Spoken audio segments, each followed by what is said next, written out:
Good morning, everyone. Welcome. My name is Francesca Casadio. I'm the Vice President and Granger Executive Director of Conservation and Science here at the Art Institute of Chicago. And it's my privilege to open this symposium today. I am thrilled to open day 2 of this inspiring convening focused on neon-based art. I'm deeply grateful that each of you has traveled to come together, engage, and learn from one another in this vital, yet a little understudied still, field of neon art. First and foremost, I want to commend Taylor Healy for her exceptional leadership.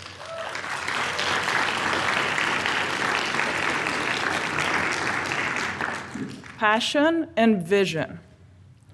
She has almost single-handedly organized this convening while being the single time-based media conservator at this institution.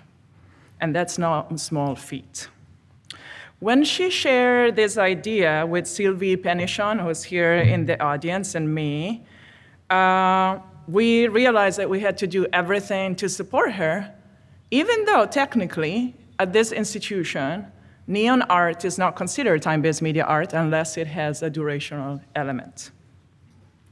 I would also like to acknowledge the invaluable assistance of our administrative coordinator, John Trujillo, and our AVS colleagues, and many others, from those that have checked you in to those that will keep the time in our team, who are ensuring this meeting runs smoothly.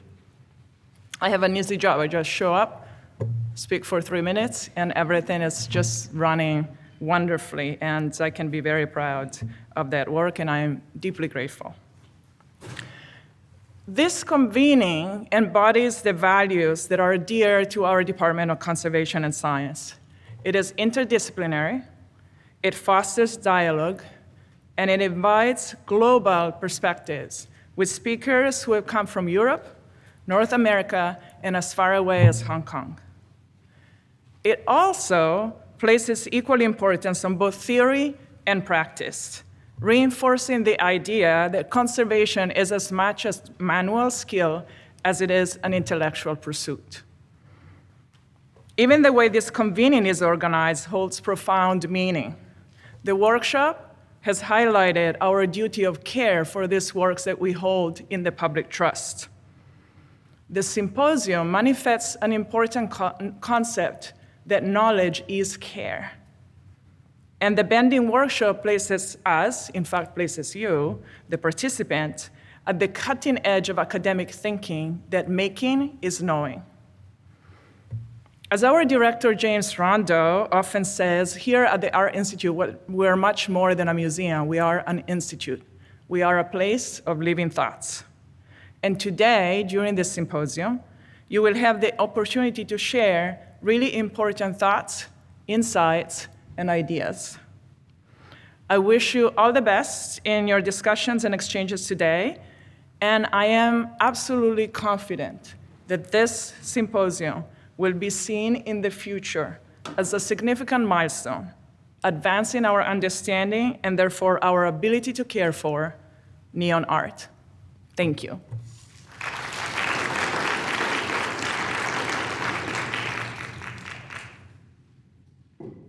Thank you, Francesca, and thank you all for coming.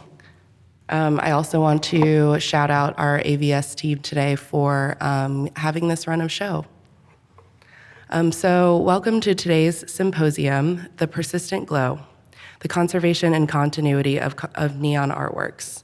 This program was generously supported by the Karen and Jim Frank Conservation Fund and the Ruttenberg Conservation Fund. My name is Taylor Healy, and I am the Assistant Conservator of Media here at the Art Institute.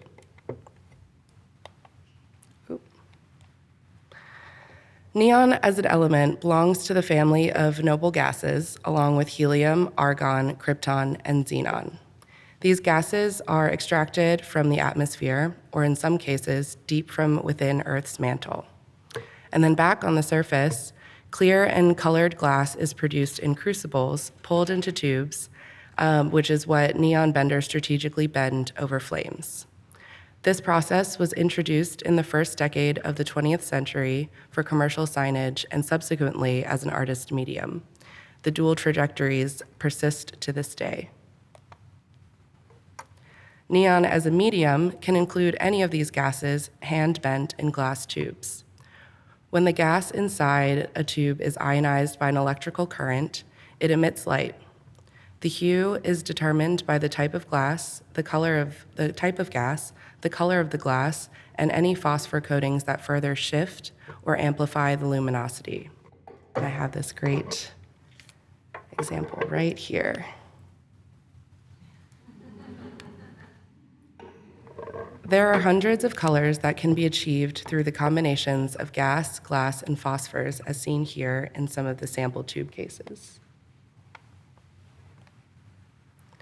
Neon has inspired and illuminated countless forms of expression in the last century, serving as aesthetic and historical backdrops for photographs, musicals, and films.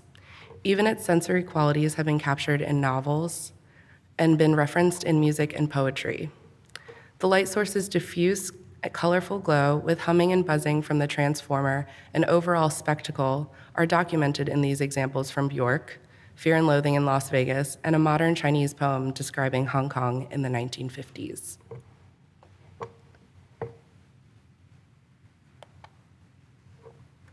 Neon has been deployed to decorate and advertise as seen in these photos of Paris and Algiers. It's also been deployed to promote state agendas, as in the neonization project in communist Poland, as well as to protest and speak out against them, as in Demian Dene Yazi's installation, We Must Stop Imagining Apocalypse/Genocide, which was installed at the Whitney Biennial in 2024. Every open sign, every beer sign, every sculptural artwork you've seen glowing in neon, those were entirely made by hand, not by machines. It takes years to master the basics and decades to truly master the craft. Artists also use neon in different ways. Some of them bend the glass themselves, while others, like Bruce Nauman, collaborate with dedicated neon benders where ideas are literally shaped through fire, glass, and breath. These illuminated objects have entered private and institutional collections since the technology's invention, 5 of which you see here are from this museum's collection. Yet, as Francesca mentioned, their care has remained largely unexamined by collections professionals. That responsibility has traditionally and necessarily been carried through by neon benders. They rely on infrastructures of expertise, individual benders, distributors, equipment makers, repairers, and networks of artists. What neon practitioners have known for some time, and that collections professionals have only encountered through issues maintaining or repairing these objects, is that the robust technology has remained essentially unchanged since its invention in the early 20th century.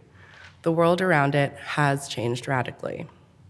Environmental regulation, international conflicts, and global market shifts have complicated the sourcing of key materials, leading to discontinued glass formulations, gas shortages, and bans on mercury. Even broader market forces favor cheaper LED pastiches, and arts funding remains precarious. Each of these changes is not inherently negative, but the cumulative impact of these forces, more than the durability of neon itself, now threatens the craft and the artworks in the collection. This domino effect is tangible. Suppliers will run out of stock, shops can't fulfill repairs or commissions, and when they close, the knowledge will close with them. Nothing about neon is permanent. Its units and power sources will eventually fail if they're not damaged first during their lifetime. In a world without neon benders, collectors will no longer be able to keep their artworks or signs illuminated once they stop working or break. And no, traditional conservation interventions such as adhering glass back together cannot restore a neon piece to a functional glowing state. In plain terms, Preserving neon depends on the expertise of contemporary practitioners, and this program reconnects many stakeholders to ensure that knowledge and skill remain active. Knowledge is among the most at risk of obsolescence, particularly the embedded, technical, and tacit forms that sustain the craft. Today, search engine results for neon yields mostly LEDs, causing confusion for those who are wondering what to do when their neon isn't working or if it's damaged. Furthermore, the most comprehensive neon resources focus on the history and fabrication of neon units and offer guidance on building shops. This leaves a gap in identifying condition issues, techniques, and installations for those who are unfamiliar with and not directly involved in the making process. Now, more than ever, our collections professionals drawing from consultations with current neon professionals to understand the objects in their care. While the craft of education has already passed through the flame with today's program, we extend the torch beyond the walls of the neon studios and into broader contexts of preservation, interpretation, and longevity. That work begins with educating collections professionals about the technology, craft, and materials essential for caring for neon in collections. Yesterday, we held the second iteration of our neon conservation workshop, bringing together conservators, collection specialists, and collection managers. In a single day, participants learned to identify neon components, assess their condition, troubleshoot issues, and talk about safely installing units, offering cross-disciplinary recommendations for collection care best practices. And over the course of today, our speakers will illustrate the complex interplay between making and conserving. You will see the feedback loops that connect them. In some cases, the needs of artists and conservators are identical. In other aspects, our respective expertise can support each other in unexpected ways. On this stage alone, you will learn from over 200 years of expertise. That is more than double the time that neon itself has existed. And in this room, we collectively embody centuries of knowledge.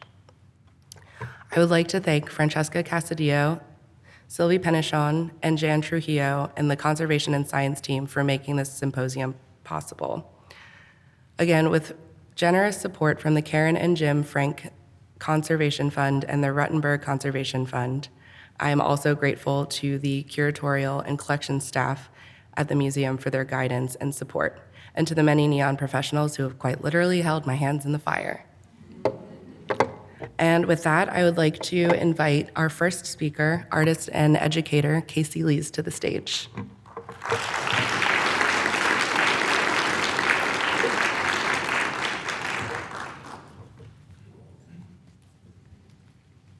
Hello.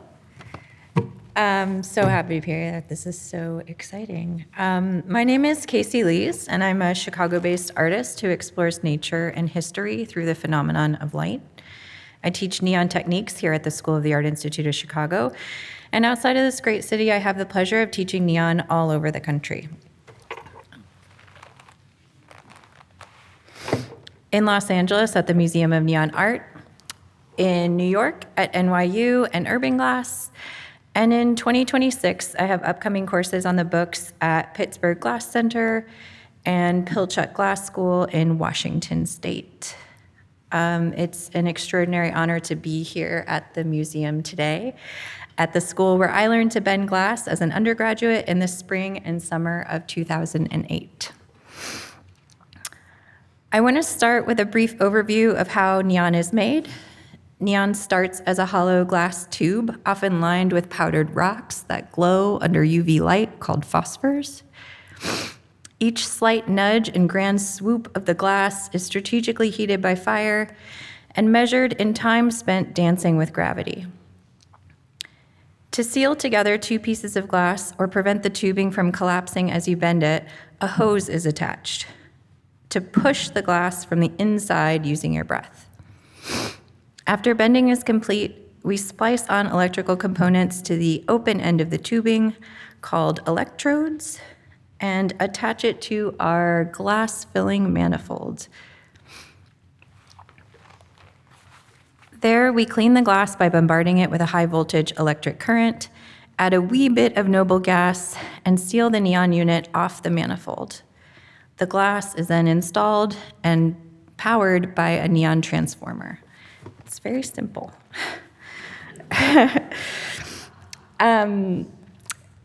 But bending neon is hard. It is a highly specialized, delicate, and labor-intensive process based on a set of skills you cannot practice beyond the walls of a hand-built neon studio. The opportunity to learn is rare, expensive, and competitive. And what's the hardest part about neon? Access. Many neon shop businesses have space for a bender or two at most, and since the learning curve is so steep, access is selective for a few folks who are dedicated, become apprentices, and commit their labor in exchange for training. At SAIC, we're lucky. We're one of under 10 higher education institutions in the country offering neon fabrication as a fine art form. A radical departure from the commercial text-based signage most people associate with the medium. Here, we don't make signs that serve a client-focused, advertising-based text and logo business model. We make expressions in light. Students gain technical fluency in neon fabrication and acquire working knowledge of wiring and installation techniques to create the glowing sculptures of their dreams. Our light lab is located just across Michigan Avenue in the Art and Technology Sound Practices Department. It was established in 1976 by Steve Waldeck as an open access lab and spin-off to electronics and kinetics. In its nearly 50-year history at SAIC, there have been 2 neon professors, Greg Mowry, who began leading the first official neon courses in the early 80s, and me. I joined the Art and Technology faculty in 2018. I teach a fast-paced skill development lab course aimed at gaining muscle memory for foundational bends. I lecture on the physics of light and color. And I challenge students to think critically and creatively about neon's role in public space, identity, and narrative. In one class at SAIC, I will have students who primarily study fashion, performance, photography, or painting, all newbies to the craft, who each bring a fresh perspective on how neon can function in their artistic anthology. Over the past decade, I've developed a multimodal approach to teaching light as a tactile proprioceptive medium and prioritize experimental responses to form and utility. I view neon as an embodied practice, a way to document movement, memory, and intention. I went to art school to study sculpture and installation, and what appealed to me about SAIC was the interdisciplinary program and the option to do it all. I vividly remember learning how to bend neon in a high-stress environment with sharp glass everywhere, surrounded by 3,000-degree flames. What appeared as a clever noodling of glass in the softening heat of the fires did not come easily, but I was transfixed by the glow. I stayed late to compare successes with failures and break down the bends into repeatable visual cues.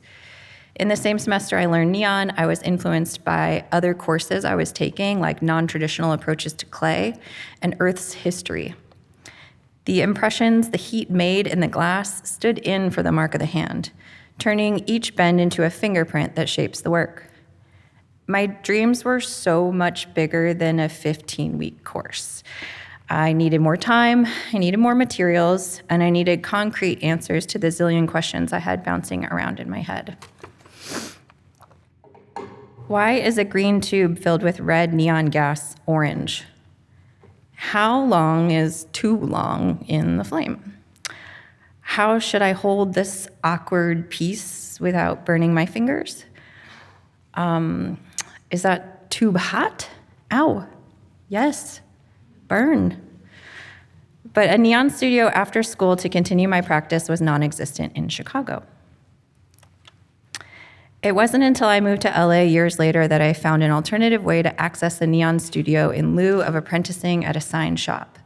I joined the museum of neon art as a volunteer live demonstrator, exchanging public demos for studio time. They had just relocated and built a brand new studio where I began to teach myself how to bend letter forms. And instead of trashing these wonky tests, I decided to overcome the crushing vulnerability of glass by filling them with glitter and recording their demise. This access exchange developed into a new body of work that showed me how glass can become sound and how neon can become performance. These wasted vessels revealed a hidden symphony of breaking glass that sparkles at 120 frames per second.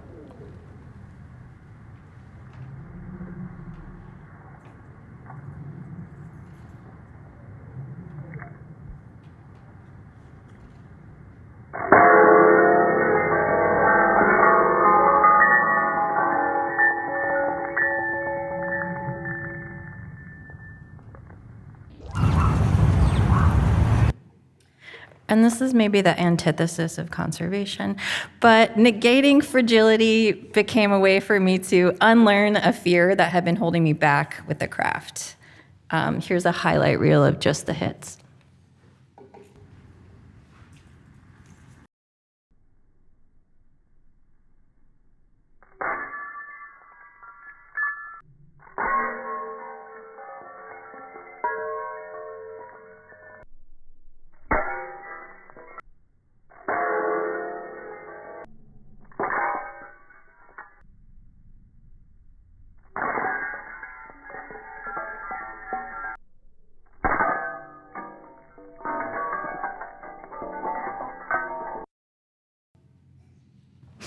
Okay. So much of my becoming a neon artist involved unlearning. I didn't want to be a commercial bender making signage that sells third-party products or working for clients to discuss how my labor could become their tool of capitalist persuasion. I wanted to find out what was inside of light and make work from there. So I dropped the commercialist mindset, reframed perfection, rejected patterns, and started developing interdisciplinary approaches to translate the craft across media. I was hired to teach neon at the School of the Art Institute of Chicago in 2018 and made quick work to present technical and conceptual information across the spectrum of learning modalities, including visual, auditory, reading, writing, somatic, and kinesthetic. I wanted everyone to feel invited to explore the medium and began to make neon signs that teach, like our scripting mercury-free rainbow and our glowing non-tubulated electrode. Oh, does it play? Did it already play? Okay. Great. I created instructional videos such as how to hang your neon in space, a simple wall-mounted installation guide shot over a green screen background to show how to install your neon anywhere, even space, as well as other videos demonstrating how to pack and ship glasswork or design a bending pattern using Adobe Illustrator. In January of 2020, I began assembling an oral history project from interviews, old notes scribbled in sketchbooks, and printouts of disappeared web pages and blogs. Neon information was vanishing faster than I could pick it up, and all I could think to do was to collect the footage charts, research the basic principles of cold cathode illumination, and snag resurfacing out-of-print neon texts on thrift books. But the neon book I was looking for that felt accessible, inclusive, and modern didn't exist, so I had to make it. My artist book, Neon Primer, decrypts the guarded neon practice and makes the science of light accessible via colorful illustrations and uncomplicated language. Within a year of beginning the project, I had hand-printed 100 copies of my research into the form of a technical manual that explores the cultural significance of neon within advertising, consumerism, and capitalism. The text introduces the medium from a modern female perspective in an effort to help carve out a corner for neon in the greater art historical canon. A companion in the lab, Neon Primer denoises the learning environment by providing simple, repeatable instruction and offering visual cues that build a foundation of versatile skills. A hand-printed first edition copy of Neon Primer resides at SAIC's own Joan Flash Artist Books collection and archive over on Wabash, and a paperback second edition is available at neon schools and museums in New York, Los Angeles, Seattle, Berlin, and right here in Chicago, including at Lightriders Neon in Ravenswood, and Buddy, a store supporting local artists located on the ground floor of the Chicago Cultural Center just down Michigan Avenue. With no guarantee that my lecturer contract will be renewed each year, I've lived a nomadic life for the last 7 years, seeking to fill this gap in financial security with additional opportunities to teach, exhibit, and enhance my practice between semesters. I continue to make work that teaches, like my 5-foot color-coded LA freeway map on view at the Museum of Neon Art. I work as a neon specialist and art handler for major American art fairs, including Art Basel Miami Beach, Frieze New York, and Frieze LA. And I prioritize making work which expands the function of neon's material components into murals, videos, and interactive visual aids.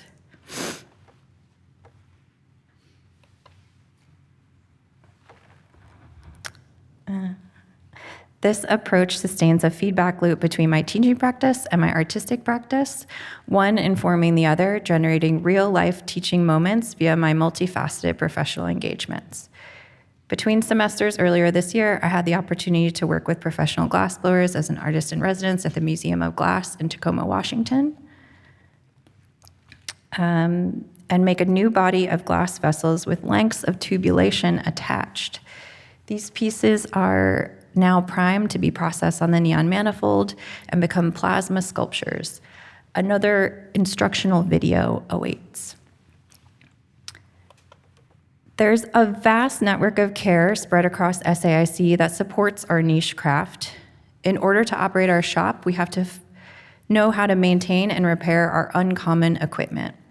Spencer Criery, the fabrication and electronics manager for Art and Technology Sound Practices facilities, keeps our bombarder running and trains all of the neon technicians and TAs who process the student work. An extraordinary gift that our Light Lab is housed in the Art and Technology Sound Practices department. Spencer just helped me build a theremin responsive musical interface neon transformer for an upcoming project in Venice, Italy.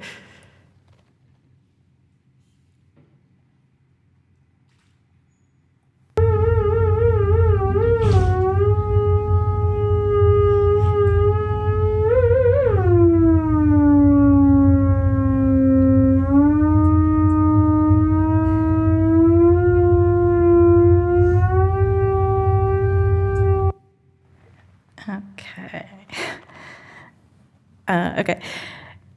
If there was ever a place to learn Arduino and design custom neon animations while bending your own glasswork, SAIC is the place. With access to the latest equipment maintained by professionals and student learners, SAIC's interdisciplinary ethos invites unconventional processes into the neon studio to create across material boundaries. At SAIC, we laser cut backings at the Advanced Output Center, plasma cut sheet metal in the metal shop, weld and woodwork in the electronics and kinetics labs, print patterns and educational posters at our world-class service bureau. As students continue their practice, they have the opportunity to become paid neon technicians, to join the neon ecosystem, and to share their insights with beginning benders as students take their skills into the world. The network of care extends beyond our facility grounds into the greater Chicagoland area and beyond. Former student and SAIC alum Sam Reed now works as a docent at the Las Vegas Neon Museum. And on my first trip out to Vegas earlier this year, they gave me a tour of the museum and some of the magical neon artworks town-wide. Sam is also a frequent renter and TA at Lightriders Neon, a new open access neon studio and school on the north side of Chicago. In the summer of 2024, my Neon Techniques course was lucky enough to help build out the Lightriders workbenches, talk shop with Zoelle Nagib, and make some of the first neon bends in their fires. Not even 1 year old, Lightriders has become a community hub of light lovers and a funnel for our SAA students to continue their practice.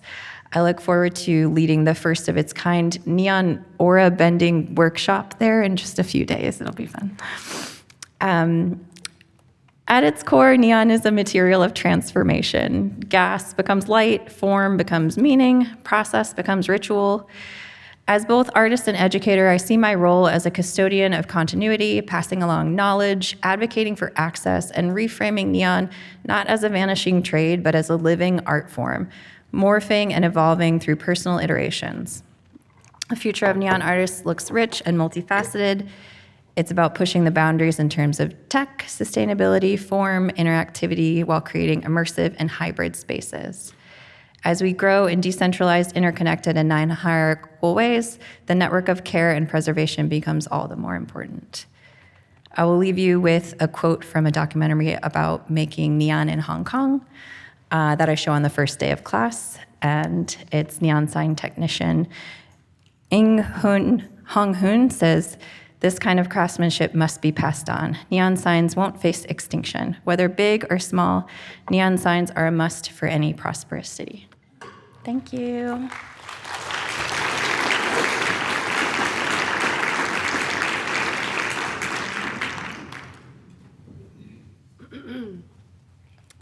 Thank you, Kacie. And next, I would love to introduce Hong Kong-based artist Chankalun to the stage.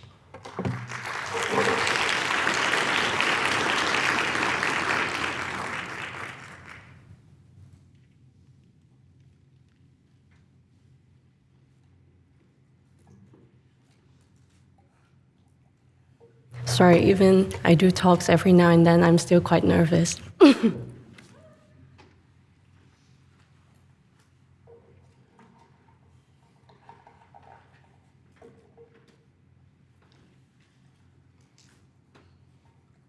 Ni hao, hajime mashite, je m'appelle Chankalun. 你也可以叫我 Karen. Ich bin ein neon artist from Hong Kong and now based in Paris and Hong Kong. It's a true honor to be here at the Art Institute of Chicago, a place that I admired as a student but never thought I'll one day speak at. And honestly, I'm still processing it, you can tell. And as someone who usually works alone at the neon studio, like surrounded by glass and gas, it's really wonderful to be surrounded with people who are passionate about this craft today. My artistic practice is grounded in language, culture, and the philosophy of seeking perfection within imperfection. How do I use it? Pardon. Yeah, sorry. And that mindset guided me through the project The Neon Girl, a journey that I began in 2021 to trace the art of neon making around the world. When I first began the project, I honestly had no idea how far I would get, or if I'd able to even keep up with the language, the tools, and the fire. But I was curious, and maybe that was enough to start. And I traveled through 6 different countries and regions, researching and learning from 8 masters, craftsmen, and artists. And along the way, the languages I speak, like Cantonese in Hong Kong, Japanese in Tokyo, Mandarin in Taiwan, and English in New York, Paris, and the Netherlands, they weren't just communication tools. They were passports into completely different neon cultures. Each language opened a door into a different world of neon. At Alkmaar in the Netherlands, I started with wide eyes and no clue what I was doing. And in Hong Kong, I rediscovered a craft that has been quietly present in my life. In Paris, I found both heritage and a little dose of bureaucracy. In New York, there was passion, confidence, and improvisation. And in Tokyo, I was drawn to delicate precision and quiet reverence. And at Hsinchu in Taiwan, I discovered experimentation, innovation, and extreme humidity. This journey wasn't just about bending neon glass. It was about how knowledge is passed down, protected, and sometimes even hidden. In most places I visited, neon is taught through informal apprenticeships. I've met technicians who had only learned fragments of the process. Some of them had to cross borders just to fill in the gaps, like learning bending in one country and bombarding in another. I was incredibly lucky. Every teacher I met was so generous, open, and deeply passionate. And whether I was speaking fluent English, rusty Mandarin, or clumsy Japanese, their willingness to share always came through. I realized that the true language of neon is patience. But when we could communicate, even just a little, I received more than the technical savoir-faire. I got stories, cultural context, and shared sense of friendship, brotherhood, and sisterhood. In all my travels, France and US were the only places where there is formal neon education, not just workshops and apprenticeships, but actual institutions where you can learn the technology and history behind it all. Perfect. In 2023, I enrolled at Lycée d'Orléans in Paris, the last remaining public high school in France that still teaches neon making. The tools, materials, and techniques used there were unlike anything I'd seen elsewhere. We even studied the global history of glass, something that I didn't expect at a high school, but enjoyed and loved. I also learned that neon gas was discovered in UK in 1898, and that the neon technology was first invented in France in 1910 by Georges Claude, which makes France a little bit like the godfather of neon, and with a lab coat. Being immersed in Paris and exposed to the world of Beaux-Arts has made me reflect deeply of my own voice as an artist.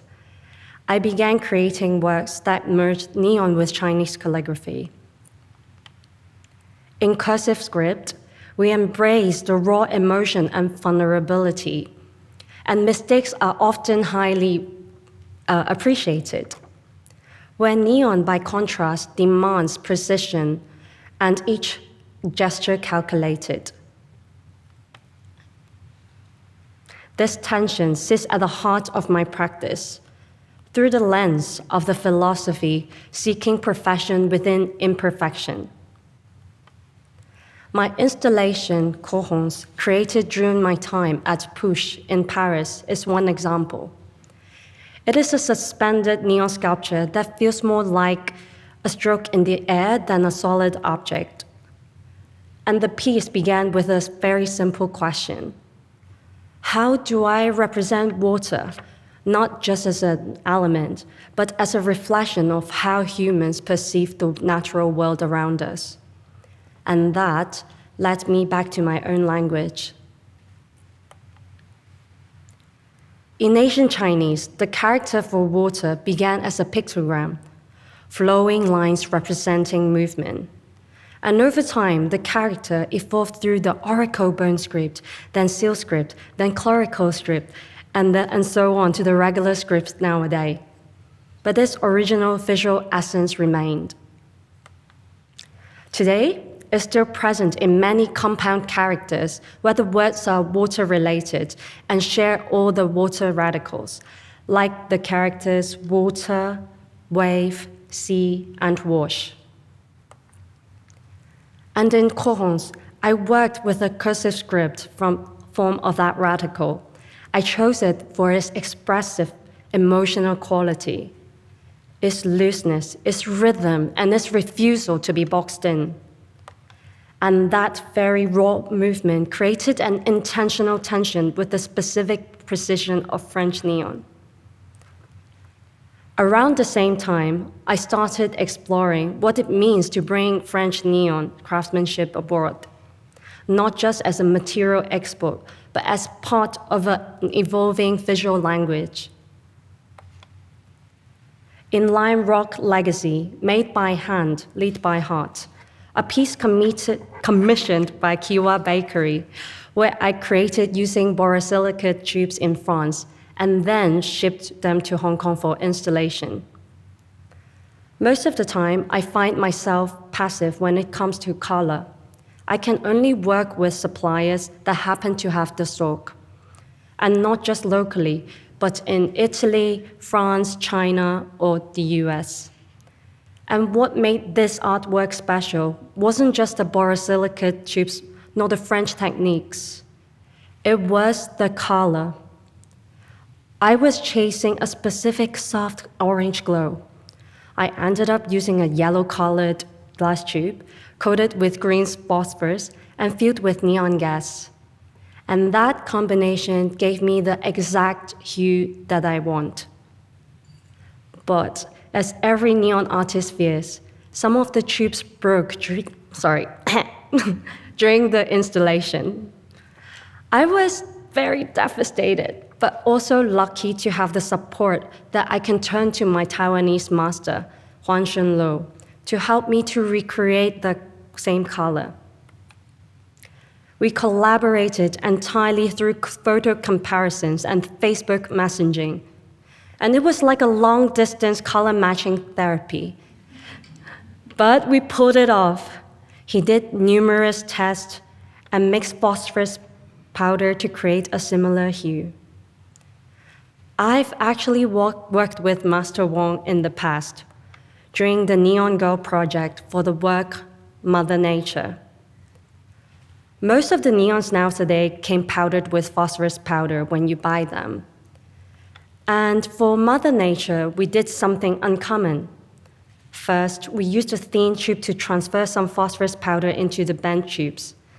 Then we blew phosphorus powder directly into them, and just like that. And he said it would only work if there was enough humidity in the air. And now, being up in the mountains, Hsinchu in Taiwan is already a very humid place. But the day before, he still brought out a humidifier just to be sure that the phosphorus powder would stick properly.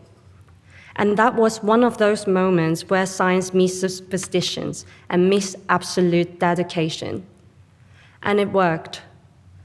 And another example of my active pursuit of color is You Are Your Petals of Strain, made for Love Bonito, where I became obsessed with red. During my Tokyo research for the Neon Girl, I was drawn to the city's spectrum of reds, from bright signal red to rich velvet hues. And I later found out that the color I loved came from an earlier stock of red-colored glass filled with argon gas, and it's a color that can't be perfectly replicated anymore. Glass colors, especially those produced years ago, aren't always available everywhere or at any time. Even when production still exists, the batch can vary by region or by supplier, which makes the color consistency across borders a real challenge. My Japanese mentor, Mayu-san, has helped me source and ship the tubes to Hong Kong. I had to handpick each one of them from an almost extinct stockpile, just to ensure the consistency. Over time, I've started compiling lists of materials and suppliers across the globe. It's not glamorous, but it's the backbone of each of my artwork. I choose different neon stands or cables depending on the aesthetic and effect I'm aiming for each project. And I compare the cable thicknesses, electrode types, and stand heights, and etc., often just over emails or occasional phone calls. In Light as Air, a monumental piece I made for Lapri for Art Basel, Hong Kong, I wanted the piece to appear as if it's floating in the air and suspended with as little visible structure as possible. Back then, I used 20 millimeters diameter neon stands sourced through Master Huang in Taiwan, mostly because they were the only ones I could find at the time, and that fits the tube size and still looked elegant. And when I created cohorns, I wanted to refine this floating effect even further. I needed neon stands that were ultra short, so that the neon would appear as if it's almost invisible, like kissing the acrylic frame. So I wanted some of them to be tall as well, to create different layers for a sculptural effect. So I sourced the neon stands of different heights from Ablon Technologies, Signtech UK, and High-Ride China, trying to balance the cost, aesthetic, and practicality like a supply chain acrobat. And then, of course, there was the cable. I remember seeing this stunning installation by Sarah Prince Evans at the Pompidou Mess in France, using a very thin Mattel 5 kV cable. And I hunted it down eventually, only to find that it has been discontinued and out of stock. After many emails and dead ends, I finally sourced a similar cable through Hansen in Germany. I guess sometimes neon making is just extreme shopping in multiple languages and time zones. And I'm a Hong Kong girl, so I guess this is one of my expertise. Some of the materials I use simply don't exist anymore, like those older red glass tubes that are no longer in production.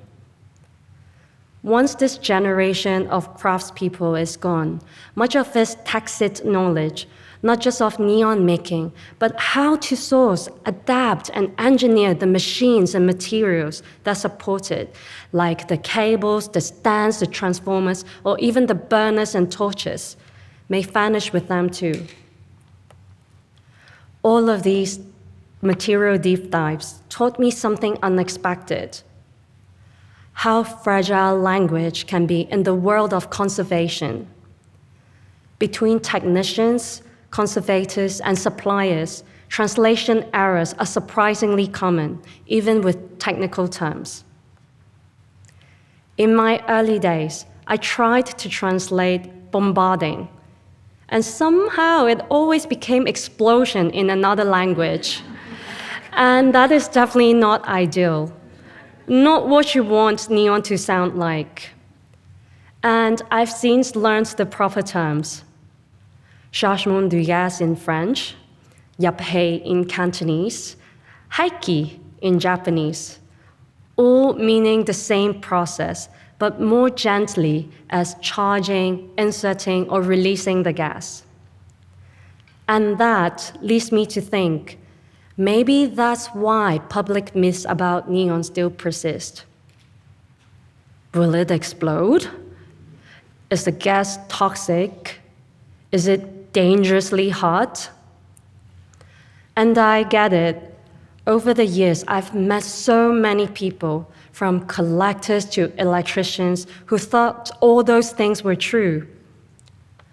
But once they saw how neon is actually really made, they were fascinated. Some even became neon practitioners. Others just never saw neon the same way again.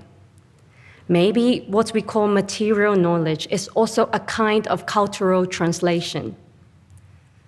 I believe that with better education, clear communication, and more artist-led storytelling, we can help people to understand what neon truly is. A luminous, precise, poetic, artisanal craft that deserves to be preserved, evolved, and celebrated.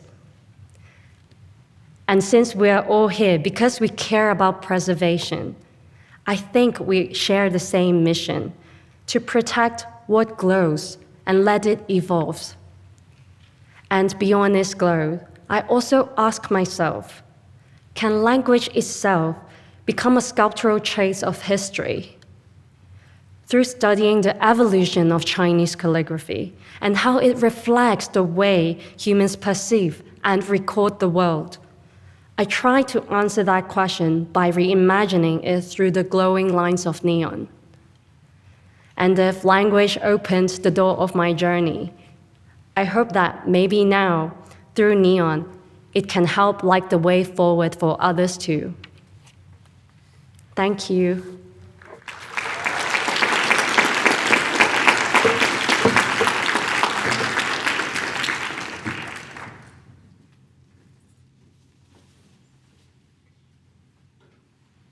Thank you, Chankalun. And next, I would like to welcome to the stage Tommy Gustaffschiöld, who's coming all the way from Sweden, and he will tell us about European bending practices.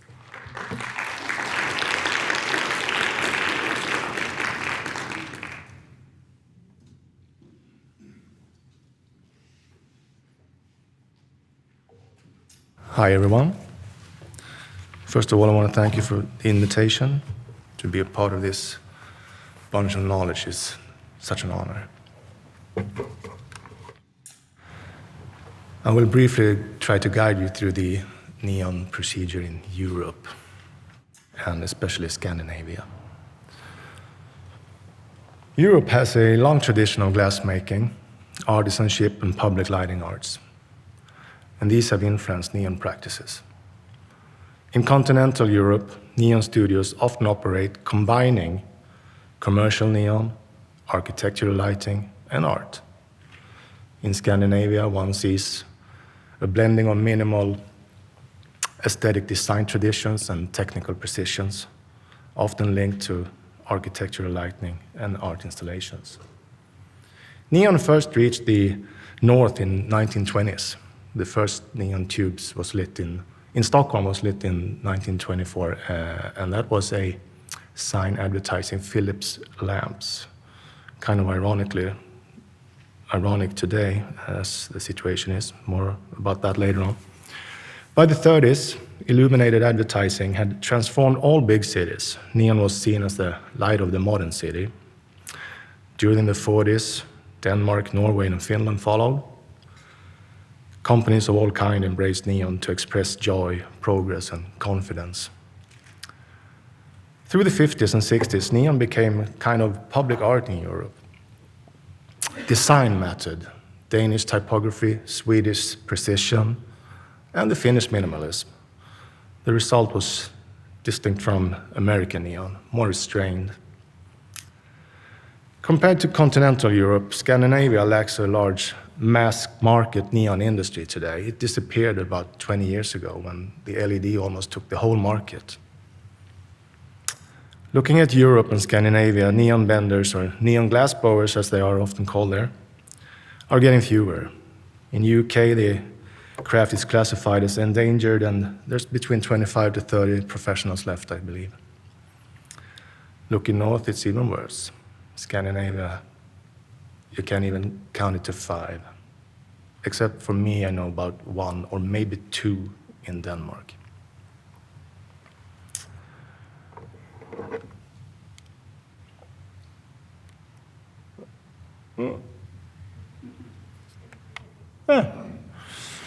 Neon in Scandinavia is again slowly rising as an art medium, while science is a rare thing in modern time.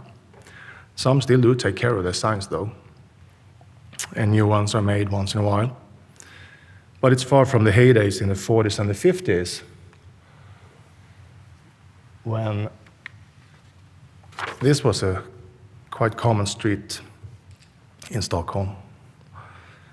And the 80s was even much more interesting, because at that time, Stockholm had a rule saying that illuminated signs had to be neon. No light boxes or such was approved. Those were the days. This is not the typical street view today in Stockholm. But some still remain. So who am I then? A little bit more about me. Well, my journey started in 1994, and I made my apprenticeship at the same shop that I work at today. My mentors came from Finland and Germany. At that time, there were 5 benders working full-time, mostly with wholesale. And the reason that I happened to start exploring neon is because they were looking to hire, and I was between jobs. Simple as that. And at that time, as a young carpenter, working with my hands and being creative caught my eye, so I took it on. And the years passed, and so did my fellow benders, unfortunately. Internet boomed, and the youngsters did not see this craft as a future job. So finding new crafters was not easy. Still not.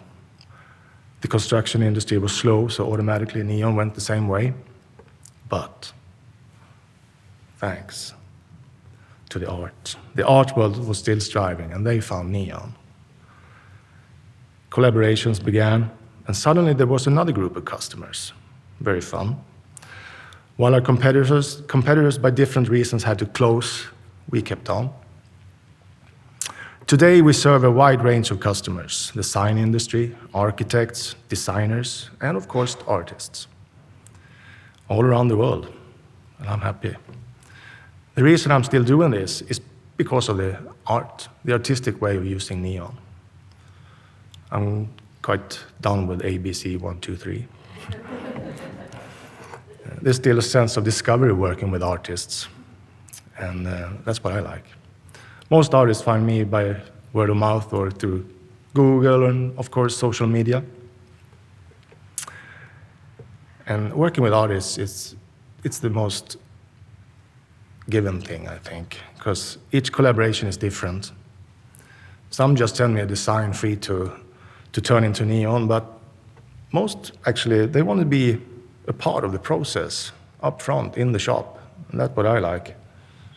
And they have the opportunity to make changes along the way, and that's fun. When I find time, I also do some art, of course, but being the only one north of Copenhagen keeps me busy with other artists.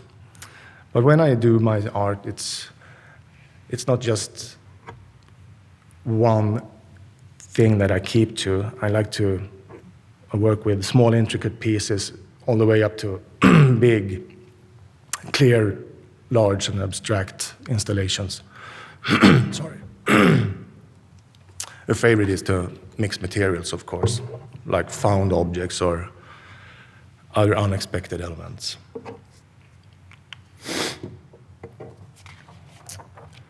Technique and traditions.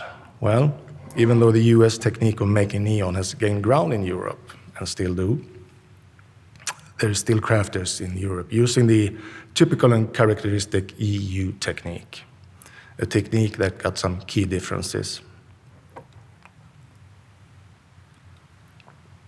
In the Netherlands, Sweden, and Germany, a hallmark is the single-point burner style, more akin to the scientific glassblowing, allowing a more controlled shaping of the tube, as European corner formation often favors a miter bend.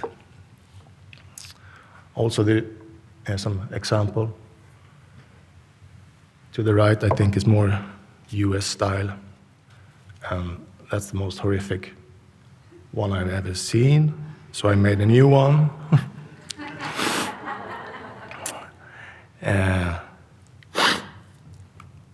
Also, the use of, as we heard before, the use of larger diameter is more common. We use a lot of 18, 20, and 22, and even 25 millimeter diameter. And that's my specialty, 18 and up. Another difference, that's the Dutch suspension method. I think that's what many people want to talk about. For applying the inner phosphor coating. After bending, the tube is coated by introducing a suspension of phosphor powder, draining the inside, and then baking it in ovens to leave a uniform film. In Germany, there's also a method called dry dusting. That used to be more common. Instead of suspension, the tubes are treated with an acid binder to promote adhesion, and then they are dusted with dry phosphor powder that sticks electrostatically to the glass via the binder. But the use of pre-coated tubes are getting more popular among new artisans, and I can understand that. It's much easier to just buy the glass with the phosphor in it.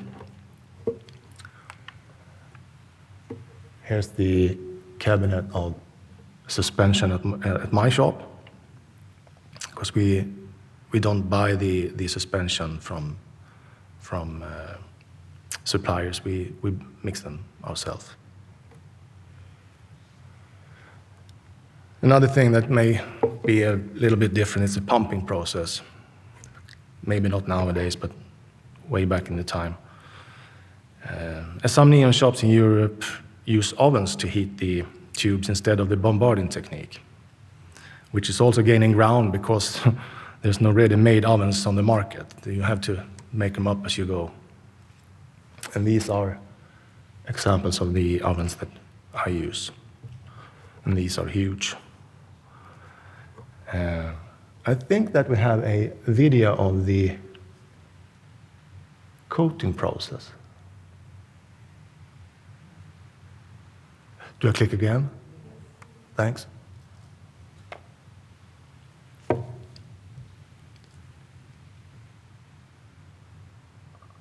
This might look easy, but it's actually quite a technical thing to learn.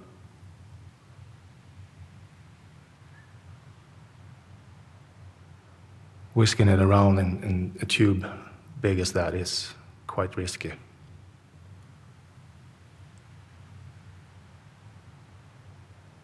The trick is to get the coating in a uniform film so that you don't have those curtains drying on the sides.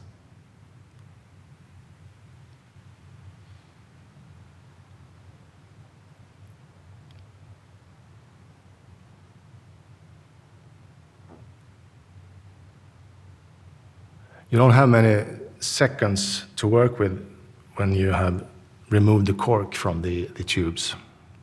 As soon as the air starts coming into the tube, it starts to dry. So after that sequence, they are baked in the oven up to 400 degrees Celsius for about half an hour, 40 minutes. There's the inside of the ovens.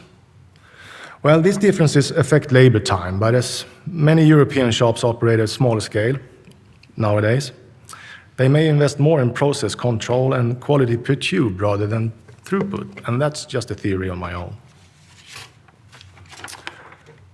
So, let's talk about impacts on the craft in Europe. I guess most of you have heard about the upcoming mercury ban.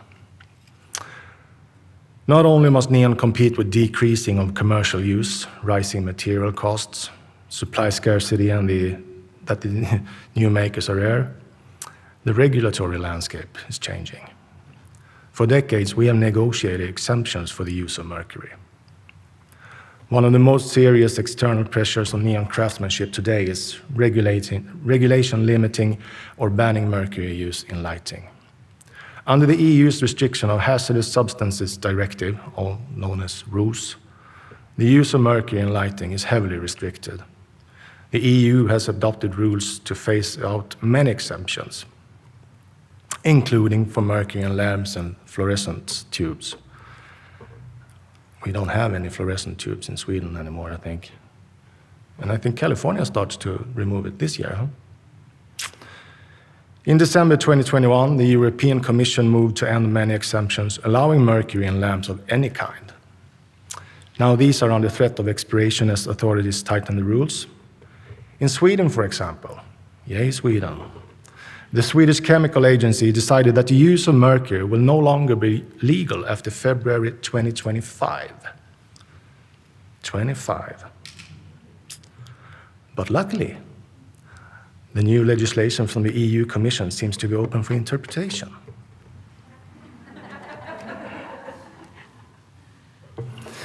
Which obviously works both ways. So this puts it in a bit of a gray area, as you can interpret it in different ways. So it's not totally banned per se at this time. And what it's all about, it's that if I cook it down a bit, it mainly comes down to whether the legislation falls under the RoHS directive or not. And that directive applies to electronic devices up to 1,000 volts. So technically, anything above that would not be affected. Interpretation. So, what can we tell about the future of European neon? Well, as of today, nothing. But if the mercury ban comes through with a more powerful and clear legislation, the impact will be enormous. The loss of color palette will put lots of crafters out of work and maybe drive them underground or into gray zones, gray markets. It will affect repairs of many existing vintage neon signs and art pieces, and that threatens heritage preservation. The intensifying rumors of banning mercury is bad as it is. It makes barriers to entry for new makers. A young neon artisan might hesitate to invest training and tooling in a craft facing restrictions and such uncertain future. So, if I may offer a concluding perspective, neon in Europe and especially Scandinavia at the time sits at a crossroads. On one side, it faces outside pressures, regulatory light tightening, material scarcity, and competition from the LED, like everyone else. On the other hand, it carries a legacy and artistic worth.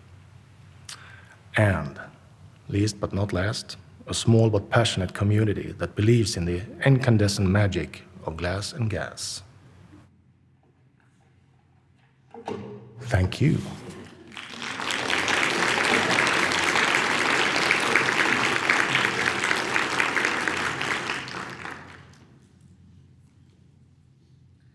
Thanks, Tommy. And I think we're going to stick to our regular schedule. So I release you all for a morning break until 11:05. The museum is open today, and also the cafe. Actually, I think the cafe opens at 11. But you're welcome to come and talk to each other and talk to some of the presenters. Thank you.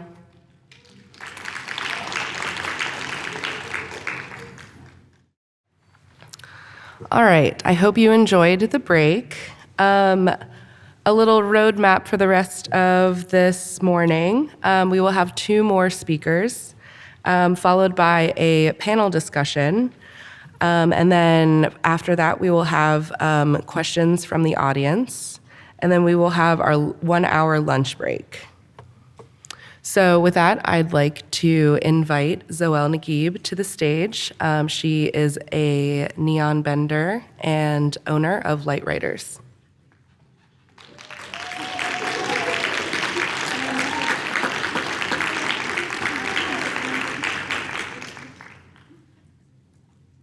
Hello. Thanks for having me today. I'm Zoelle Nagib. I am a second-generation neon bender based here in Chicago, and I'm an educator. I run Light Writers Neon, which you've heard mentioned a couple times, so I'll get into some specifics about that. First, I'm going to tell you a little bit about what it was like growing up around neon all the time, and then I'm going to talk about how that informs what I do now. So, also, several of you are going to make appearances in these slides, and you're welcome to shout and whoop when you see yourself or somebody you know. So, my parents, Jacob and Petri Fishman, who are sitting here in the front row, founded Light Writers Neon. Woo! Founded Light Writers Neon in 1977. My brother Arlo, who's at the far left of the frame there with me, aren't I cute in those overalls? I'm just saying. He always says that neon and glass were like a member of the family, and that's completely true. It was everywhere when we were growing up. It was going to the shop with our parents and seeing how the process worked. It was driving around Chicago and saying, oh, there's one we made and there's one we made, or watching a movie and seeing something that we made there. So it was really just everywhere all the time. Our studio had a very welcoming culture. My dad was teaching group classes in the evening, when I think a lot of people weren't really doing that. He also was employing students of his that learned, came up, and also became artists in their own right. He was employing queer people and female benders, which I found really inspiring at a young age, even though I just thought that was normal. It wasn't really normal. The two main ways of learning neon during the time while I was growing up were either vocational schools and apprenticeships, which were really prevalent through most of the 20th century. And although those ways, those pathways taught really good technique, they were often very limiting in who they would accept into their programs. They would turn people away on basis of race, sex, gender identities, access to money even, and age. So that could be quite stifling. Plus, it was a job where you were learning to bend commercial signage, as Kacie pointed out earlier. It wasn't very expansive to make your own ideas. It was really a tool of capitalism. In the 1970s, colleges started offering programs in neon, and that was incredibly expansive. Artists were now able to work neon into their artistic practice and see it as a sculptural medium. And that really marked a big shift in how we perceive neon as a culture, and especially in the industry, seeing it more as an artistic medium than a commercial medium. And while these programs are incredibly expansive for the artists themselves and expansive for the people who surround it, they're not always the most accessible. Cost, having to enroll in an art school, that's not something everybody can do. Also, you might have to move across the country, across the world to study what you want to study because not many places offer neon. So they were limiting in that fashion as well.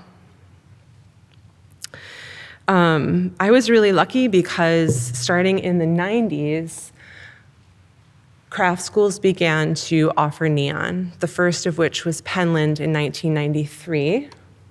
It's a beautiful place. I encourage everybody to check it out if you can. This is me in 1994-ish. I was 12-ish. I'd been making beads for a couple of years, no surprise, and I spent almost every summer I could during high school coming back to Penland while my father taught classes. There's me on the far right holding the torch. I was about 16, I think, in that photo. I loved glass. I was obsessed with glass. I tried to learn everything, and I got quite underfoot in the studio. What I really loved about Penland specifically was the style of teaching. It's a world-class studio. It attracts world-class teachers. It attracts students from everywhere, and it's an incredibly immersive experience. So you go there, they feed you, they put you up, and you get to learn this incredibly hard thing with a group of people who are also learning a hard thing and might find it comical, might find it serious, and it always just had such a great mood to it. Of course, these are also extremely limiting. Not everybody can afford to take the time out of their life or the money commitment it takes to travel to these places. Plus,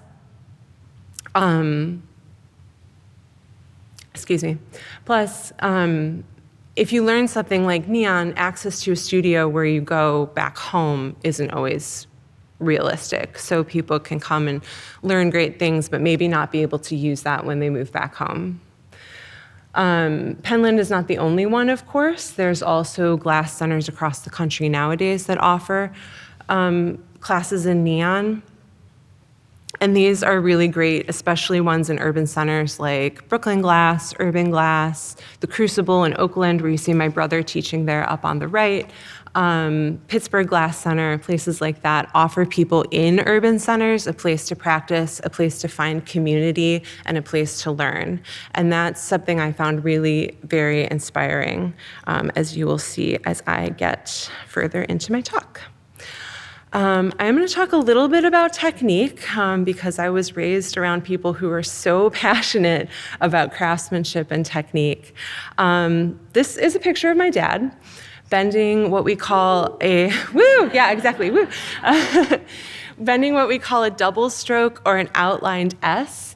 This is a tricky thing to do, and the thing that you don't see is that he's bending this without a pattern, completely just by sight and by feel and by knowledge, and in a room full of people who were shouting out questions, shouting out jokes, screaming at a little secret word game we had going on during this demo. It was ridiculously out of hand, but he's just bending this double stroke S like nothing is bothering him, answering questions, dropping knowledge, and that's the kind of confidence you can build with several decades behind you.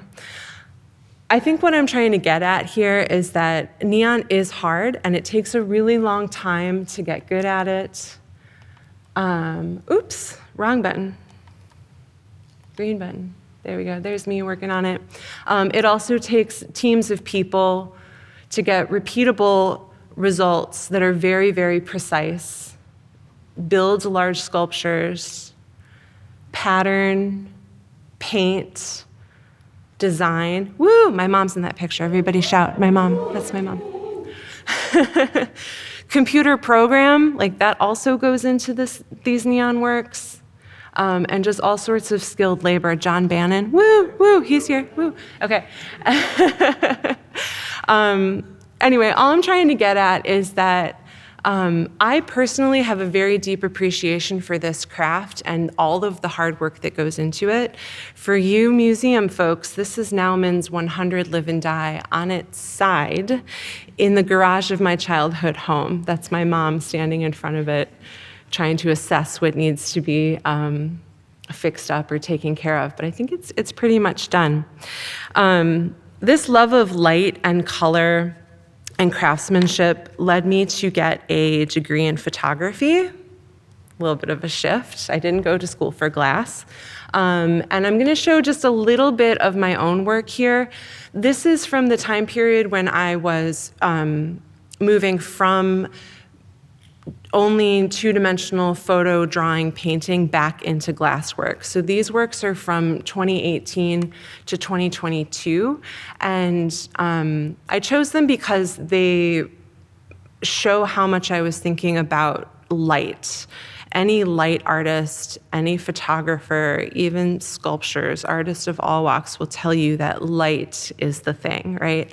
So that's what really drew me back into working with neon and working with glass. And it became a bridge because as I was getting more serious into neon and meeting more people in Chicago that were doing it, I found that there was really a need for a public space to experience neon education and neon community in Chicago. So that led me to open Lightwriters Neon. Woo! Everybody woo, because it's for you. So Lightwriters has existed since 1977, like I said before, and my dad still operates his own private studio near his home in the suburbs. But I wanted to open a space in the city that was more accessible to folks that either just happen to live here and are not part of the SAIC culture, or the folks that had graduated and were looking for a place to practice after school, because that's what I kept hearing from people, was that I took a class, I loved it, but now I can't practice, I don't know where to go, and I don't know how to get further in this craft. So it took us a couple of years. I got hung up on lots of times by landlords who didn't want public access open flames in their building, but I eventually found a great place. It was a blank slate. We set up that scaffolding, that's John Bannon again on the top, woo! And I took one look at that and was like, oh, hell no, I'm never getting up there. But after a little bit of planning and fresh coat of paint, I eventually started to build out the space the way I wanted it, and I got over my fear of the scaffolding. There's Lena in that picture. Woo, Lena! We hung that disco ball. You can come by and see it. So I'm going to show a couple more pictures of just what went into our planning process. So I spent about a year on a floor plan and worked with our landlords to build out the space. We hired contractors for plumbing, but did a lot ourselves. We did a lot of electrical ourselves, a lot of carpentry. We built all of our tables, lots of volunteers, lots of time from my parents coming in to make it all come together. Woo! So this is what it looks like now. We are the largest neon-only public access teaching studio in the country. Thank you. Possibly the world. It's been a real joy, and I have not done this alone. I exist within an ecosystem of care that includes some wonderful people, including these two gems. Lena Keys on the right is our studio manager, and Tri Ackerman on the left is our gallery curator, which I'll talk more about our exhibition space in a few minutes.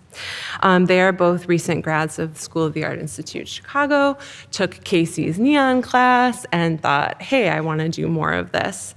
They came in and volunteered with us and now are on as employees. Lots of other people came in and lent a hand. Emma Verano, who's here, you'll see in many pictures. We got our families involved. There's them again. Many late nights of wiring. My children got involved. We moved our bombarder in on one great, wonderful day, and then Kacie brought her class, which she mentioned, to set up our torches and have our first day of bending, which was really monumental. Let's see. Okay, so finally, in November of 2024, which you will notice, we're just coming up on our year anniversary. I invite you all to come to the party. We opened officially and started teaching students. Sorry, I'm just looking for my notes here. There. Okay. My father and I are the main instructional staff at Light Writers. We do offer visiting artists chances to teach as well. But my dad and I really root all of our teaching in solid technique while trying to keep it a very lighthearted and welcoming space. We teach beginner through advanced workshops, private lessons, and small group events. In the past 11 months, we have welcomed over 150 students at all levels, high school field trips, including Chicago, the Chicago group After School Matters. And we're just trying to bring neon to the widest possible audience. We've hosted 5 gallery shows in our exhibition space. Daniela Thatch, who is in the audience, woo! We've been really lucky to show works by people who are established neon artists and also up-and-coming artists in the neon field, where we center queer, POC, trans, and femme artists, again, curated by Tri Ackerman. Very proud of that. And finally, our community is really what builds us. I'm going to show a photo of just some of our TAs who are here in the audience, and the all-important shop dog, Coda, up in the corner there. Like I said, we also have guest instructors like floral artist Shahao Peng from Los Angeles, our local neon bestie, Kacie Lees, and we have students who commit and come back and get better and better and just blow us away every single day. Something that I hear people say when they're in visiting from out of town and they meet one of our community members is, "You are so lucky to have this." And it's true, I'm really lucky too. Here's some of the things that people are saying when they come in. The words that come out a lot are accessible and inclusive.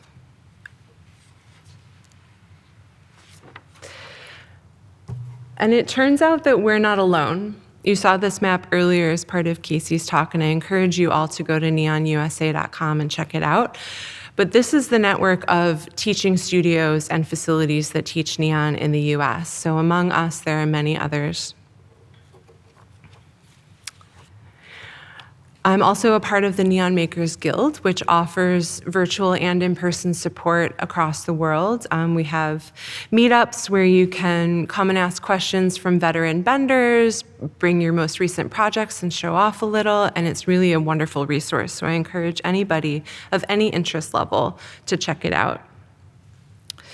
Also, don't worry, we are truly a multi-generational studio and teaching the next generation. Those are my 2 children. All right, please stop by and see us while you're here in Chicago, or if you live here. Really great things are happening. Thank you so much to Taylor and the Art Institute and all the other presenters. Really good things are happening, so come see us. Thank you.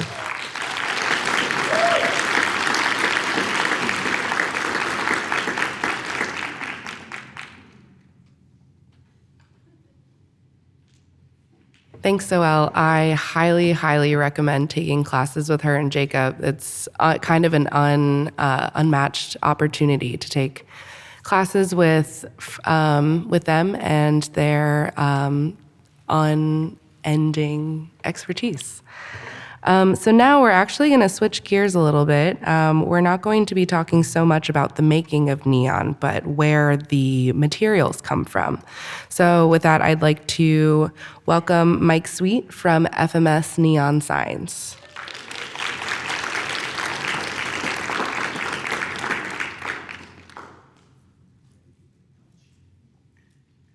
And I'll join the club and admit that I don't do this very often, so I am nervous as well. But for me, neon was kind of a family affair. It's interesting to hear Zoelle mention that, and we're a four-generation company.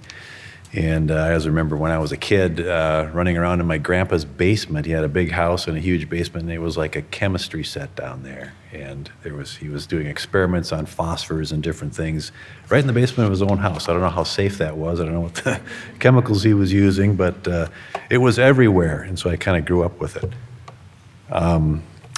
So as they said, my name is Mike Sweet, and I own a company, a small neon materials distribution company in Minneapolis called FMS Sign Products. And I spent the past 40 years engaged in the business of manufacturing and distributing materials that people use in the construction of neon signs and advertising, and that naturally kind of spills over into neon as an art form. But I'll talk more about that later, but before I go any further, I too want to thank the Art Institute of Chicago for hosting this event, and specifically Taylor for having the vision to bring something like this together. And I wanted to thank your staff for all the help that they put into putting it together, but I understand you did most of it by yourself. So, but thanks to the staff as well. I'm sure there were other people who did pitch in as well. I know I've gotten emails from others in this whole process. So, and thank you to everybody in this room who have taken time out of their busy schedules to come here and participate in the symposium. And I know that neon signs and art is very important to all of us, and events like this are a great place to share ideas about creating, restoring, and preserving the neon signs that we all love so much. So the Sweet family, my family, has been involved in the neon sign business for 4 generations. It started when my grandfather, that doesn't look good. Well, let me try that again.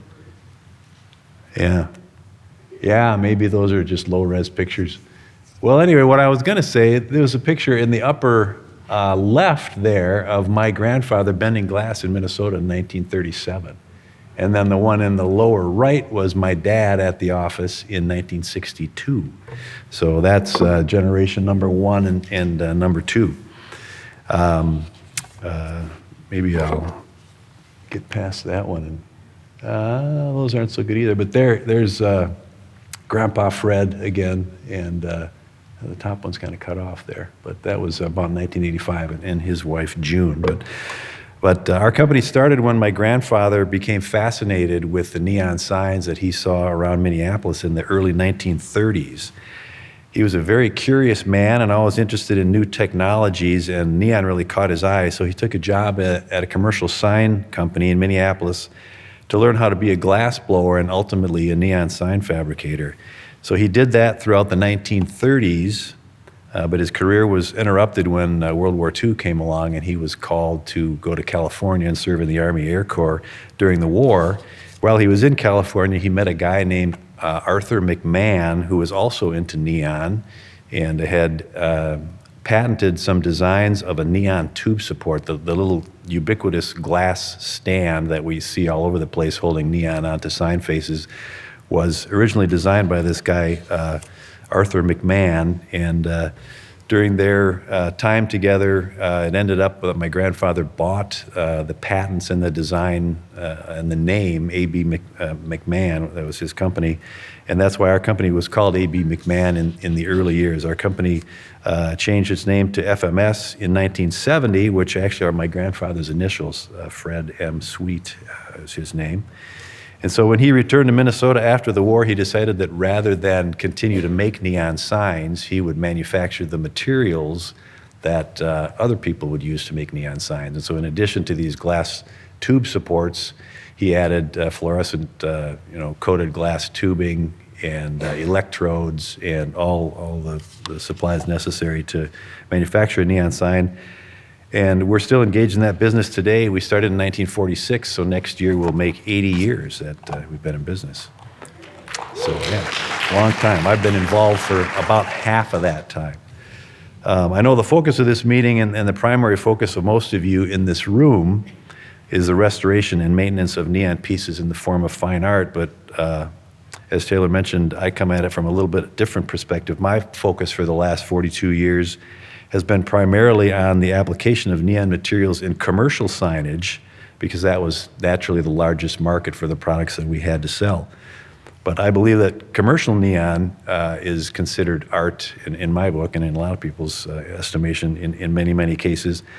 But in recent years, we've also seen a distinct shift as more and more of the products that we sell end up in fine art rather than just commercial art. But of course, this is no surprise to any of us here in this room. We all know that luminous glass is a wonderful medium for artistic expression. The warm glow emitted from a genuine neon tube is unmatched really by any other material. There are really few or if any other art forms where the art itself emits the light. You know, you're not looking at ambient light reflected off of the art in the room, but the art itself is the light. So very, very unique for neon. In order to construct, restore, and maintain commercial neon signage as well as art pieces, the industry as a whole, I feel, needs to maintain an effective system of three main inputs. We need people trained in the techniques necessary to bend and process the glass. We need continued availability of the equipment used in making a neon sign or piece of art. And we need a network of materials suppliers who can efficiently and conveniently provide the necessary raw materials.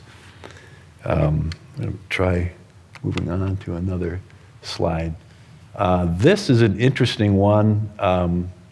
This is my grandfather's house.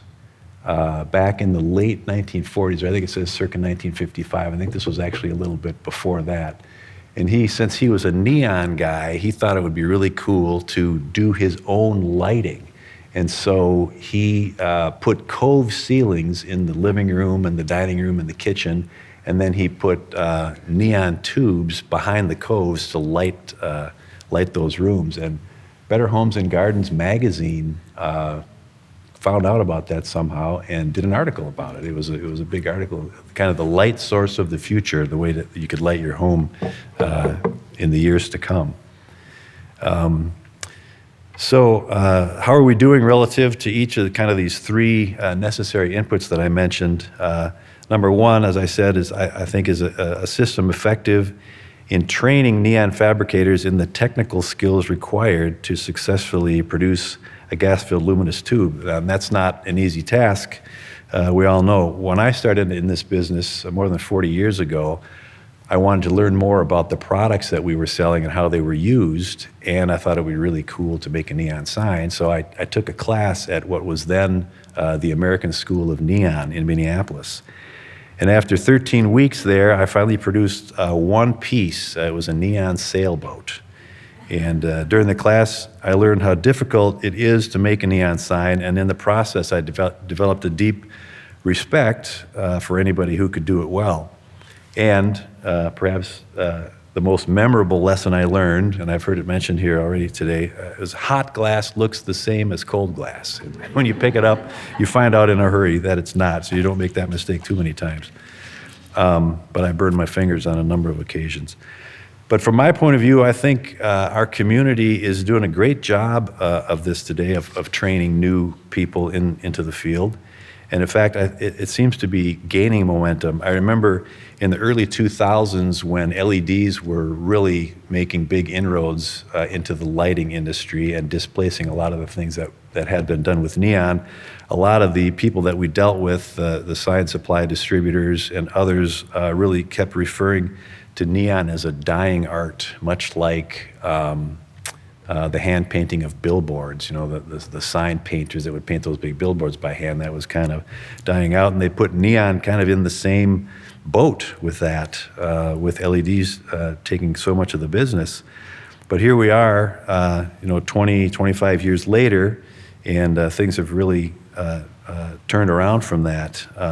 In addition to what's going on here at the Art Institute of Chicago, there are other similar programs across the country, like we've seen on the maps that some folks have had up on the screen.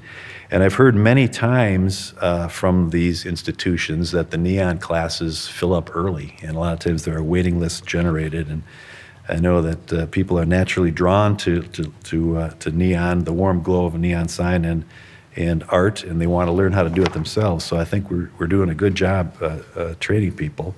The second major input that I mentioned was the availability of the equipment used to make neon signs. And I think we're not doing so well there. There aren't as many companies making that stuff these days as there used to be back sort of in the 80s and 90s. But one of the things we have in our favor in this is the fact that neon bending and processing equipment lasts a very long time, as we know.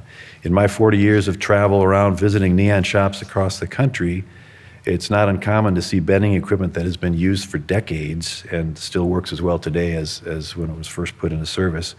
And there always seems to be plenty of used neon plants available as the commercial sign industry continues to consolidate.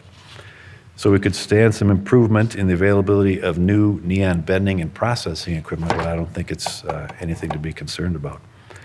And the third input I think that's necessary to maintain a healthy industry for neon signs and art is that we need a vibrant network of distribution sources where the required raw materials can be conveniently obtained. And this has been the focus of FMS sign products now for nearly 80 years. And when you think of it, there are a lot of inputs that go into the manufacturing of a neon piece, whether it's the glass tubing, electrodes, the fill gas, the GTO wire, perhaps mercury, glass supports, and the list goes on and on. And all that stuff has to be sourced somewhere, and lack of availability of it really can hamper the industry. Back when I started in this business in the 1980s, there was a very formal channel for products to get to the market. At that time, manufacturers sold exclusively to local distributors, and so the product manufacturers like ourselves would never deal directly with the end user. That was the responsibility of the distributor. Everything we sold was exclusively through distributors. But over the last 20 years, the rise of LED has dramatically reshaped that industry. The use of LEDs led to a rapid decline in the early 2000s in the amount of neon and related products being sold. And as a result, local distributors began to lose interest in neon and reduce their inventory and really, I think, started to fail to meet the needs of neon sign makers. And many local distributors even exited the market altogether, just discontinuing carrying neon materials. And it made it increasingly difficult for neon fabricators to operate. And FMS, we sensed that this kind of a dysfunctional supply chain was really a threat to the neon industry.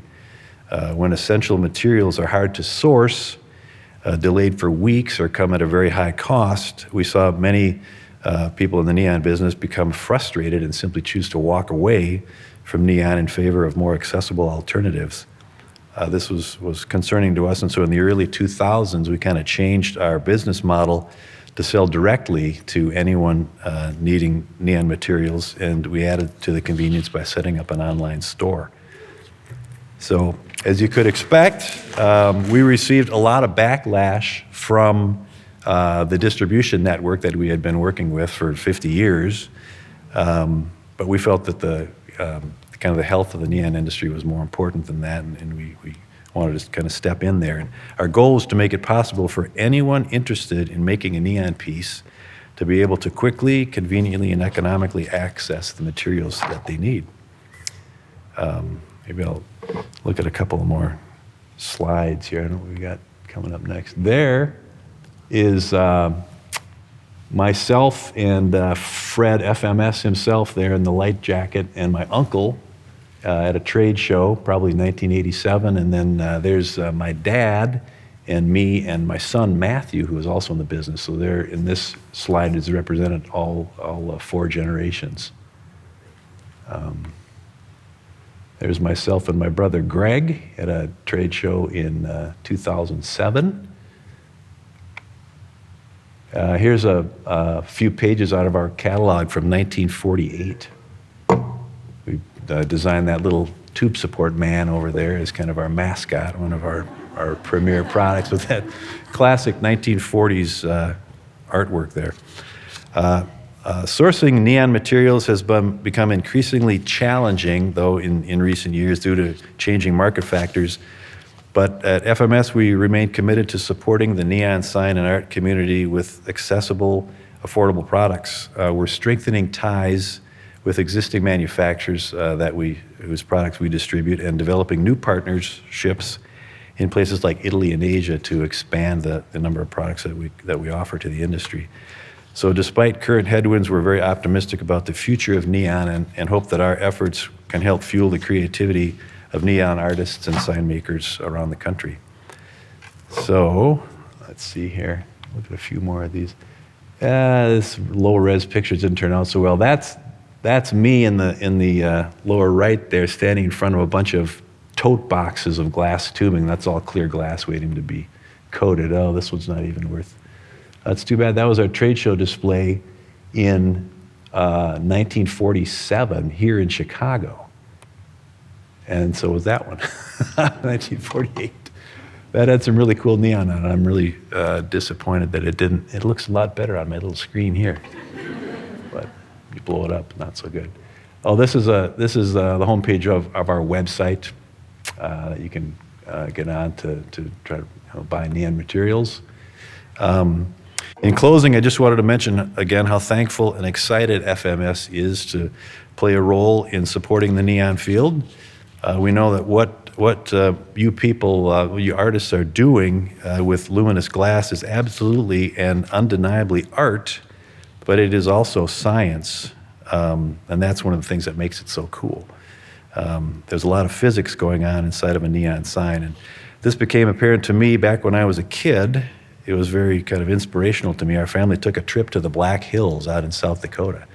And one of the things that we did during the trip was went on one of these cave tours where you go, way down underground in a cave, and got to the bottom of the cave, and the tour guide turned the light off, and so you could experience the total blackness, total darkness of being way down in the cave. But then he pulled out a black light, flashlight, and shined it on the wall, and you could see all these little specks of phosphorus material in the wall of the cave.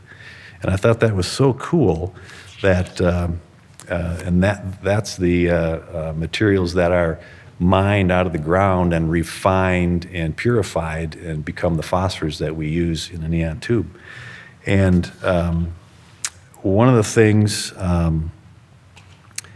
that's kind of fun to do, I brought with me some phosphors in little jars, and I brought a black light like the guy did back in those days, and you can shine it on here and see that the phosphors will fluoresce, when they're subjected to the black light that produces a wavelength similar to what we find inside of an argon mercury tube.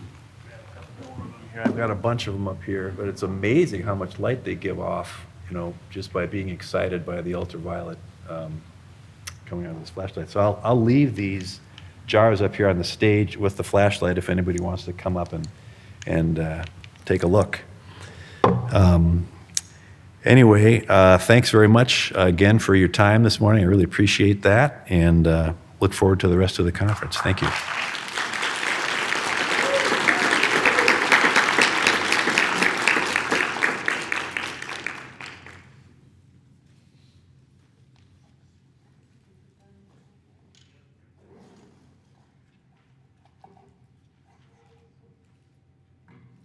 Okay, I hope you enjoyed our morning selection of presenters.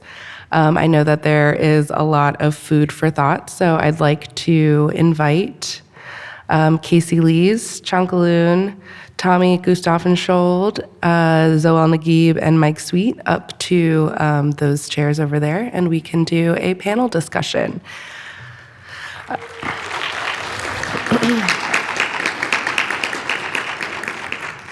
And following the panel discussion, we will do questions from the audience, and I will have 2 volunteers in the back who will provide microphones, and so just get your questions ready.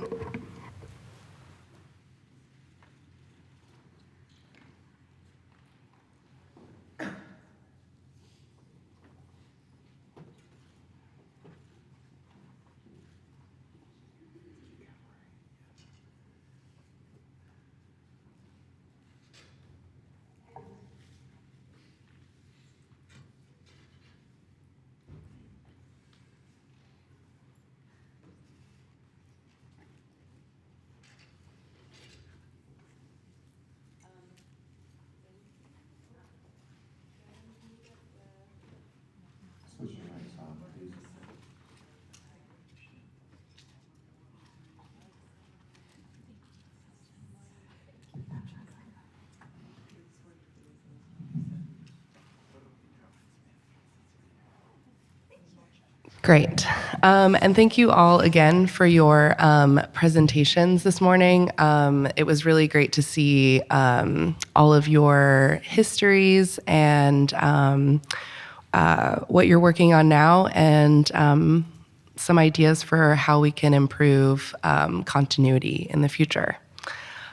So I'd like to pose some questions for you all, and feel free if you have an answer to this. If you don't, it's up to you. And then we'll also, if you have a question for your other panelists or questions for me, we're just gonna do this for like 20 minutes. So this is for everyone, but in what ways does the place where you teach, and whether you're an educator or you consider yourself an educator, all of you do education in some way, in what ways does the place where you teach or educate shape your teaching goals and approach? Maybe this is better for Zoelle and Kacie. Do you want to go first? Okay. Honest? So, like I talked about, our studio is public access, and it's also our working fabrication shop. So students get to come in and see what we might be working on at any given time. So they get sort of previews or just sort of little snippets of very detailed parts of the process, which I really enjoy. So that often leads us on tangents with students to sort of explain, this one other piece of the puzzle. Also being able to teach really, really expansively as far as content. Some students come to us and they are just conceptual artists and want to render their ideas in light, and that's wonderful. We'll, get them there. And some people want to learn letter bending and sign bending, and we have, a master of the craft right there to help with that. So I feel like because I am outside of a academic structure, I get to really have a lot of freedom with what I teach and how I teach it, and I like that. I teach all over. You can take it out too. I teach all over. So there's all sorts of different challenges with different studios. But I think here at the Art Institute, what is the most interesting to me is I'm going to teach the same class the same way every single time. And the only thing that's different is what artists bring to the table. So you walk into that room and you have your own history, and we get to kind of see how neon functions in your artistic anthology, how it fits in with your practices and what you're interested in. And to me, that's one of the best parts about teaching. I love it when people sketch out their ideas. I love it when they dream big and just get it all onto paper, but I will not look at those drawings or talk about those illustrations until we've been through like the basic bending steps. So after that, you kind of have this language that develops, and now we're talking about all sorts of different things. We're talking about phosphors, we're talking about science, we're talking about installation styles and different ways, like hanging things from the ceiling, what value those bring to the projects that we're creating. So I think it's a wealth of just the people that show up. Mm-hmm. Thank you. And maybe for Mike, since you are now the fourth generation and maybe educating the fifth generation, what does education look like for you on the receiving end from your dad and now your son? Mm-hmm. Yeah, I think, a lot of what we learn for our jobs can be taught in schools, but there's a lot of most of what I do in my job that can't be taught in a school, and so my son has learned a lot of what he's learned just by watching, and I learned a lot from watching my dad, and I'm sure he learned from watching his dad, and you kind of pick it up through osmosis. We try to do some formal training to bring people up to speed as quickly as you can, but a lot of it you can't really train in that formal way, and it's just kind of what they say, it's caught more than taught, and I think that's how it works for us. And Tommy, you had mentioned that you really enjoy working with artists and they kind of push you and you have to kind of guide them, which for me, that seems like a form of education. Can you talk a little about that, working with artists and educating them? I think it's more of a kind of a collaboration, actually, where we teach each other in some ways. Artists often are kind of super focused on what they want to do when they come to the studio. And they quickly learn that there are some boundaries working with neon. And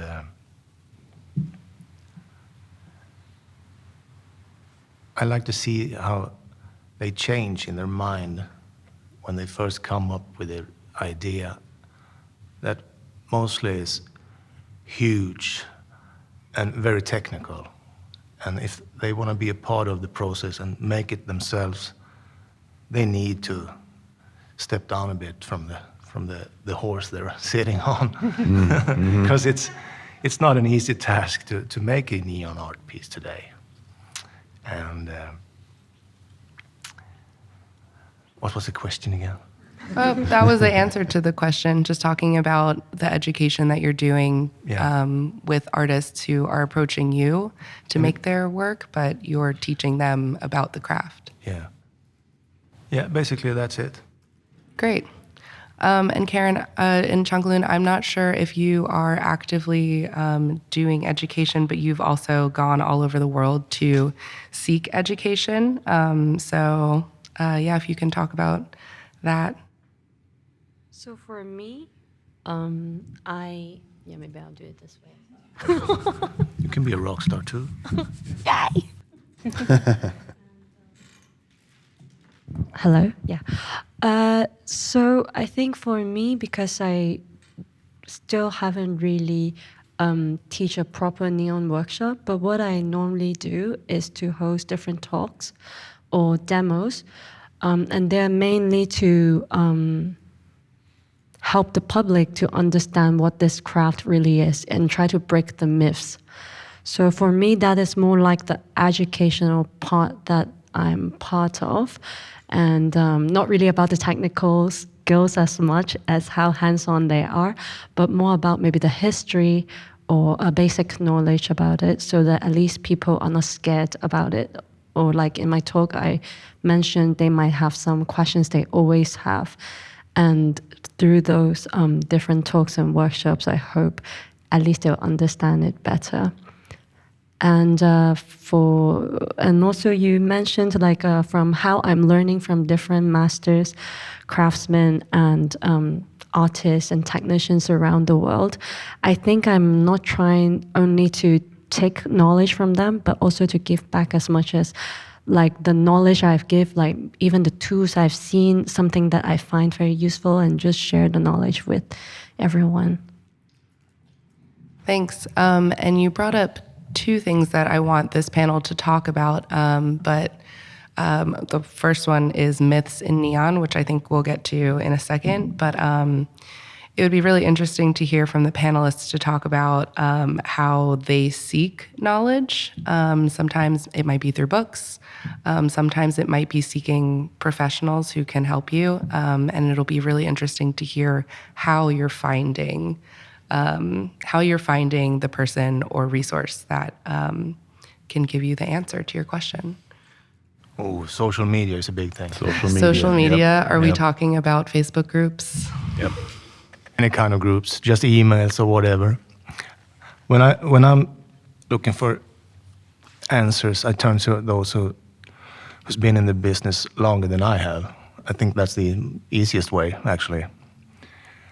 That's my approach to it. I ask James Akers mostly. And if he doesn't know, he can explain what I need to research and find out. So And who is James Akers? James for the Akers is a friend of audience? mine in New York. He makes some of the weirdest neon I've ever seen. He has like a basis of electrical background that I'm still developing. So it's fun to kind of talk through those things. And then just like learning through other people, you know, like he knew how to mirror. I wanted to learn how to mirror. We did a class, we figured it out, now we mirror, you know? So it's kind of building those skills and reaching out to the people with those connections.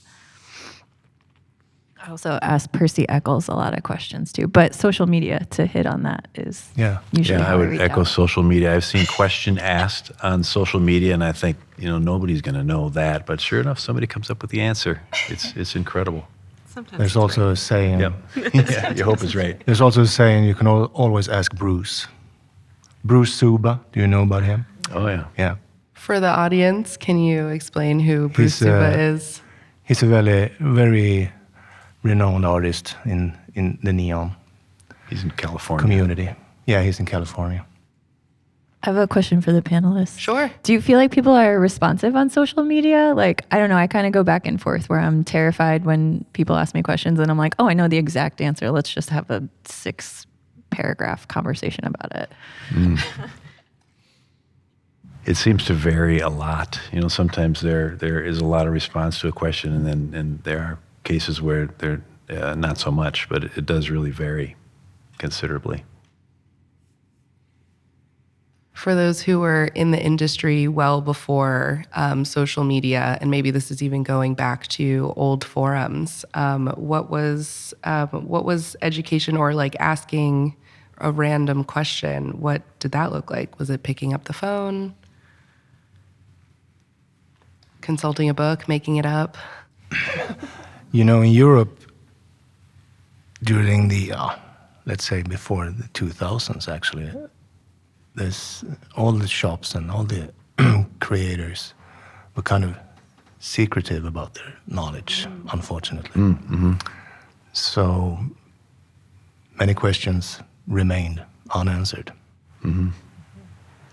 Yeah, it seems like social media has really taken away a lot of that I think so. secrecy. Yeah. The information seems to be more accessible, and people aren't trying to guard it as much. I'd like to offer that it's not just social media that's changed this, it's who's talking about it. Because now many, many, many, many more women, queer folks, younger folks are talking about it, and much, much more openly than what the industry was mostly made up of throughout most of the 20th century. But I do believe that they had sign conventions where they would exchange information before social media. Do you think we need to go back to conventions for neon? This is just fine. And that was a really interesting point that was brought up about gatekeeping in order to maintain businesses, in order to prevent others from gaining the skill or the knowledge that you had that is kind of your lifeblood. And while social media has maybe, and this general community has fostered sharing, do you think that there's still gatekeeping in the community and what that looks like? In some ways. I've had people come from even from Japan to learn because they won't let them into the shops in Japan. Mm-hmm. And do we think that, and gatekeeping has kind of a negative connotation, but I'm really talking about it in the pure sense of the meaning. Is there, maybe if anyone wants to reflect on, maybe gatekeeping is important for the craft, and some things need to be guarded. I can't think of anything, but maybe there are things that do need to stay secretive in order to sustain an individual's or the group's practice. Simple answer, no. No? Okay, great. You heard it here. So going back to myths, there are a lot of neon myths. We've heard from the morning presenters that there's a lot of discussion about, who are not part of the industry, that neon is toxic, neon is dangerous, it's hot. And are there any other myths that pop up all the time? And it would be really great for us to kind of detangle those. You get very expensive electrical bills. Oh, yeah. I think that's a myth. Can you talk about what that myth is referring to and then also explain why it's not less energy efficient? I think that discussion came along with the LED, because obviously that doesn't cost as much if we now should compare it to each other. But I think that's basically the start of the discussion of that the bills will rise. And I mean, if you install it correct, it's not that costly, really. Yeah. I think early on when LEDs came in, the LED manufacturers would put ads in the trade journals, and they would make a comparison between LED and neon. But the neon, they were using old technology transformers and a lot of, I think, miscalculations to make LEDs appear as a more efficient light source. And I don't know if I think it maybe is in some applications or in some ways, but not as much as they made it seem. I asked my students to write a 2-page paper on light every term, any topic you want. And I had one student last semester who totally blew me away. Mathematically calculated how much it would cost to light a neon sign for a 10,000 volt transformer, 10 hours a day for like the likely run of an exhibition Monday through Friday, 10 hours a day for a year. It was $20. So I just like that. This little kind of like network of research that happens out of these little papers is one of my favorite parts of that. Right. Yeah. Sure. Yeah.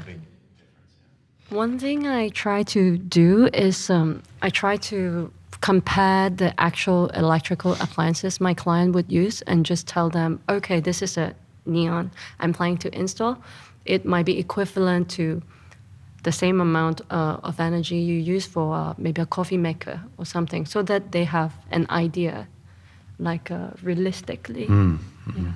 That's a really good tactic to bring it back to someone who's maybe less familiar with energy consumption. Yeah. Because if I tell them, oh, this is certain amperage, they just like, so what does it mean? So I have to be like, oh yeah, it's the same as a fridge or coffee maker something that they can relate back to their life. Oops, sorry. And the alternative would be they're approaching you to get a luminous sign or artwork. So if they were going the LED solution, it's not, they're still consuming energy and paying for that as well. So it's not like it's $20 or nothing. The goal is still to get something to glow. And besides Kacie's wonderful paper, which is in my office right now, you can see that it's not that difficult to calculate things once you understand how electricity works and how energy works.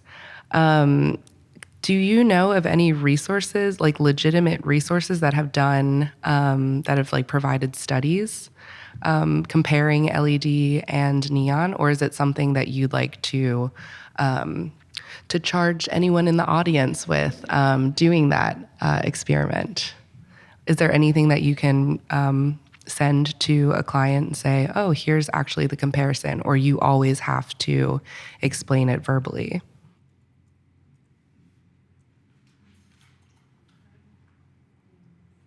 There you go, audience. Yeah. You should make that. Yeah, that information. Someone should make that. Yeah, I think when LEDs first came out, there were some studies done, and that information's got to be out there somewhere. But you have to ask social media. You can find it. And we're talking a lot about LEDs, mostly because LEDs have been kind of championed as a replacement for neon. And in a couple of the talks that we heard from this morning, you heard about these like declines and waves of neon as a craft throughout the last several decades. And LED has kind of been competing against, and I think in everyone's opinion here, failing to replace neon. But where was I going with this? Neon has already survived fluorescence, LEDs, and maybe a future light source technology. How do we feel about its general survival? And what might you in particular see that needs more attention and support, either from within the industry or maybe governmental, maybe the cultural heritage sector, or someone else that we've not really talked about yet? I think that, yeah, I'd like the mercury thing to be figured out. I'm tired of this. We don't use it at school anymore because we have a encapsulated mercury electrode shortage, so we just don't have access to it. And like demonstrated, we have ways around. We can still access a full spectrum, but the brightness that people associate with neon is less available to us in creating our work. And I find that problematic because so many other institutions have found ways around it. And unfortunately, our school is determined to keep it under wraps in a way that they feel comfortable with. And I think that's just because they don't have the functional knowledge of how it works in the greater sign industry. So I don't know how we're going to change Europe's opinion either, but it's nice to know that there's what was the word you used? Interpretations. And on the topic of mercury, just for the audience, mercury is used in a very small quantity, not a safe quantity. It's about a pinhead per unit. But that is used in not every neon tube, but a lot of them to increase the brightness. So think about fluorescent tubes and how bright they are. It's a lot of it is actually the vaporized mercury that's causing the phosphors to phosphoresce. But Tommy had mentioned that they're navigating the mercury ban, but maybe like other toxic materials that were in neon, maybe there is a future where mercury just isn't used anymore and it falls out of favor. So if you can talk about maybe anyone who's not using mercury in their practice, or if everyone is still using it. I use very low amounts of mercury in my practice. I do still use it, and we have it in the shop for projects in general, but I do try to keep it very, very, very low.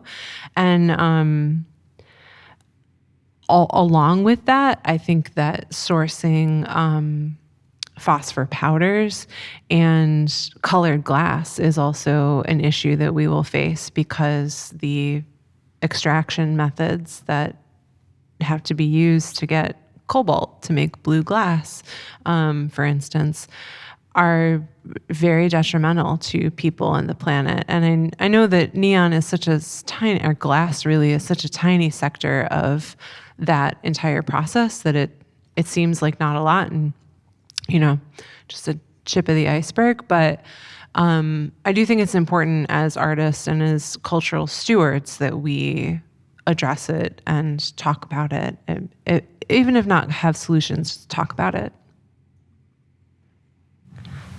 I think for me, what I hear is about more about the fear of the different kind of even materials we use, or maybe sometimes the regulations that we have because of people's lack of knowledge or understanding in this craft.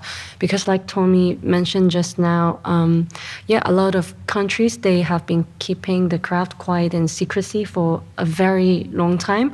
So even when people are trying to understand how neon is being made, or when they're learning it, they didn't get the full picture of it, but it's actually a very scientific medium.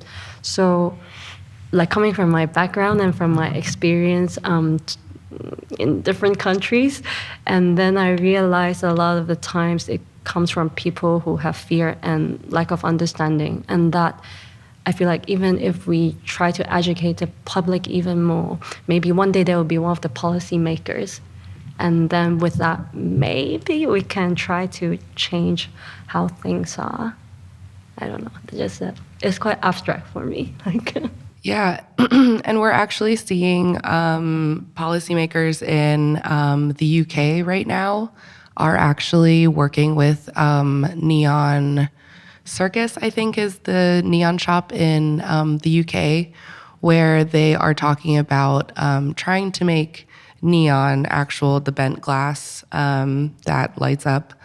They're trying to control the use of that term, and they're calling it, they're considering it like a national craft, which for the UK, I think they do consider neon like a very personal craft, but other crafts like wool, scarves, they'll get like a stamp, kind of similar to how champagne can only come from Champagne. There are these like rules that they're trying to develop in the UK for to control the use of the term neon. I don't know how they would facilitate that, but I wonder if that's something that we can do here. I know one of our panelists this afternoon is very interested in doing that here, and we'll hear from her this afternoon. But is there, could you envision a future where neon, you do a Google search for neon and the only thing that comes up is neon again, not LED neon? So one of the assignments I have for classes that people need to look up examples of good wiring and bad wiring and use sources, images and sources from the web. So what this has people do is Google search neon, and it's just all LED. And then they have to get past that, right? Mm-hmm. Like they have to get past all of the ads and see what's different. And they go, oh, none of these have wires. I'm like, okay, there's one tip, So that's cool. I would love to see something like that come out, to have a stamp of approval. In my multifaceted professional practice that included working at farmers markets,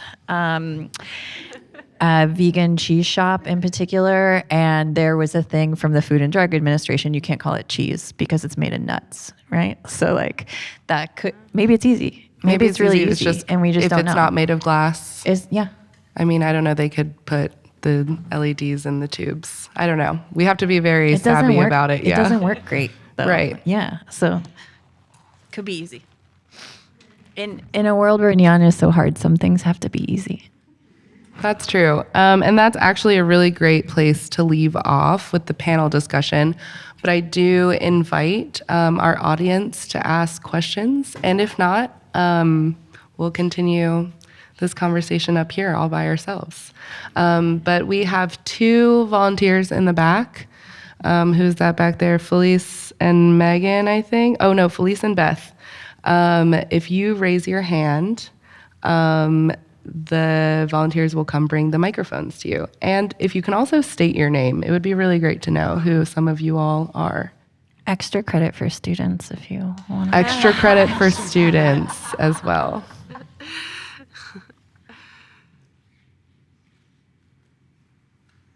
I had just a quick question for Kacie. When we watched your presentation, there was that part where you had the neon pieces falling and breaking with the powder inside them. How was the sound generated on that? That's slowed audio, so it's just Oh, recorded it's the from the actual smashing. audio of the smashing Yeah. and they slowed it down. So all the Okay. like sparkles is just what we can't hear on our own. Mm-hmm. Because kind of like this a spectroscope works, it's like instead of seeing the individual wavelengths, we see a smush of the color, and same with auditory. So instead of hearing the individual audio ranges, we hear a smush of audio as the glass hits into that like crash and that terrible sounds. So there's this secret like sparkle inside of it. Sounded a lot like church bells. Yeah. Oh, church, yeah. The live caption was so good. It said like, I can't remember, like something chords, and I was like, oh, I gotta start calling it that. It was so good. Thank you, Kathy. We have questions. We'll start over here on the stage left. What's your name?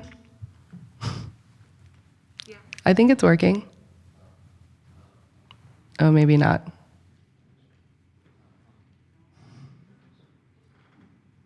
It's on now. Yeah. My name's Mike. My question really has to do with the title, The Conservation and Continuity of Neon Artworks, but it really has to do with, I didn't catch your name, Neon Girl. The Chankalun. The artist. So when you create these pieces, it seems like it creates a future problem for the conservationists later on down the road. It also brings in Mike, who creates or at least supplies these products for you. This is a great opportunity to kind of guide the industry, both the artistic industry and the supply side industry. And what do you think is missing, or what do you think you need as an artist? Because artists will always create from what they have available. But you're thinking 30, 40 years down the road when your artwork needs to be repaired or fixed. What do you think needs to be done from the supply side?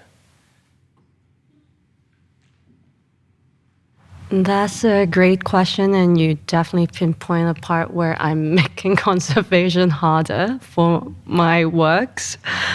And that is also very true, because even when I am sourcing different materials to install my different installations, like I run into trouble myself. One of the things is, I think what I try to do on my side is I'm an excessive shopper. So I try to buy out the stock from the supplier as much as I can, so that even like for future installation that I use, or maybe for in the future if someone needs the same model, maybe I can provide, like, let's say, neon stands for them. But I also understand that there's a lot of things that cannot be replicated easily. because I run into those trouble myself a lot. So it is true that what you were saying, as an artist or as a creator, we always think of how to create things without thinking a lot of consequences. What I try to do in my work is I try to use as much recycled materials as possible, or if I can recycle some glass, or like even during the making process, of course I break a lot of glass. So how do I use these broken glass maybe in different parts of the installation, like even like do the insulation of the cables, or like in different parts like that. So for me personally, when I'm creating, that is my my sense of not really conservating, but like how to be more conscious to the environment in a sense. But yes, I totally did not think about how other conservators might think. And this is a very good question, because from now on I will start thinking about it as well. Maybe when I ship the work, I'll include like a little bit more pieces to go with it, maybe. Yeah. Yes, stockpiling is a great technique, especially for you museum professionals. But stockpiling is not always the best for those who are currently working in the neon industry. So just consider any time that you're buying an entire stock of tubes or transformers, that those are being taken out of what artists have access to. So just keep that in mind. How long would you expect a neon piece of art to last? I mean, some types of art, like a marble sculpture, will last thousands of years, or painting. But neon is, since it's kind of alive and it's a working thing, maybe I don't know what the lifespan, is it indefinite? I think we also don't know how long they will last. Some of the oldest ones will still turn on. Not like they've been on this entire time. Yeah. But they do possess a great deal of longevity. And that is another charge for anyone out in the audience, is to try to do those tests and see how long they last. But there are a lot of factors as well. Do we have another question?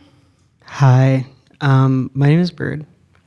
After listening to everybody's presentations, I found the ties to craft and craft language really interesting, especially now that we're in a museum and contemporary art context. And I was just curious if anyone had thoughts on sort of the tension in being a craft person making artwork, and sort of neon's maybe difficulties breaking through in contemporary art due to prejudice against craft. Great question. Prejudice against craft. Whoa. I totally see that. And I would like to remind everybody, and just like Kacie said earlier, an artist can bring in a drawing, or maybe Tommy said it, I think you both said it. Somebody brings in a drawing and then you have to be like, whoa, wait. You can't make this the way you have it drawn. We can make it. It's going to be cool, but we can't do it exactly as you have it drawn because of the craft of making it. There's, exceptions and limitations and boundaries we have to stay within. And I think that being taught really solid technique gets you into the craft mindset and gives you that foundation to be able to just shoot the moon with design, if that makes sense. Does that make sense? I'm psyched on merging craft back to art practices. I'm kind of, I think since I do so much art handling at the major American fairs, it's like whatever's on the tip of everybody's tongue at the time. And I think craft goes back and forth a lot about it being in focus. But I think what's so interesting is the impression of the hand. People need to see that things are made by hand, especially now in AI world. We want to see the fingerprints. We want to see everyone's individual take on things before everything becomes this kind of glossed over computer world. But that's just my personal fear. And I think we have time for just one more question. I see someone with the mic already. Okay. Oh, wow. Hi, I'm Kenny Kay. I had a quick question. I'm a glassblower and I work at a hot shop in the city. And we're trying to get access to neon, but I guess like this is like a great opportunity to ask so many neon workers, but where do you each like personally source the table covering of the like tables that you work with? Because holy shit, like we cannot find any of those. Like we have like a ribbon burner, but like we cannot find like the table covering for working with neon. MDF. I would love to field this question and remind you that we have an open access public studio in Chicago that you're welcome to come to. Also, there are several distributors in this room, including Mike right next to me and Dave Ablon, who is in the audience where you can source those things, and just come ask us. Like, we'll tell you, but we also have benches that are set up and maintained and always ready for neon bending. And with experts who are there whenever you are. I encourage you to continue thinking about these questions. I'm sorry we don't have enough time to ask questions all day, but we are heading into our 1-hour lunch break. And I encourage you to seek out the presenters. Like Zoelle said, there are also many other neon professionals in this audience. I encourage you just to see who's here and ask questions. And everyone here is just 1 degree separated from your answer. So thank you all. We'll see you back at, let's say 1 hour from now. That'll be 1:24 for our afternoon session of speakers and panels and questions. Thank you so much for coming.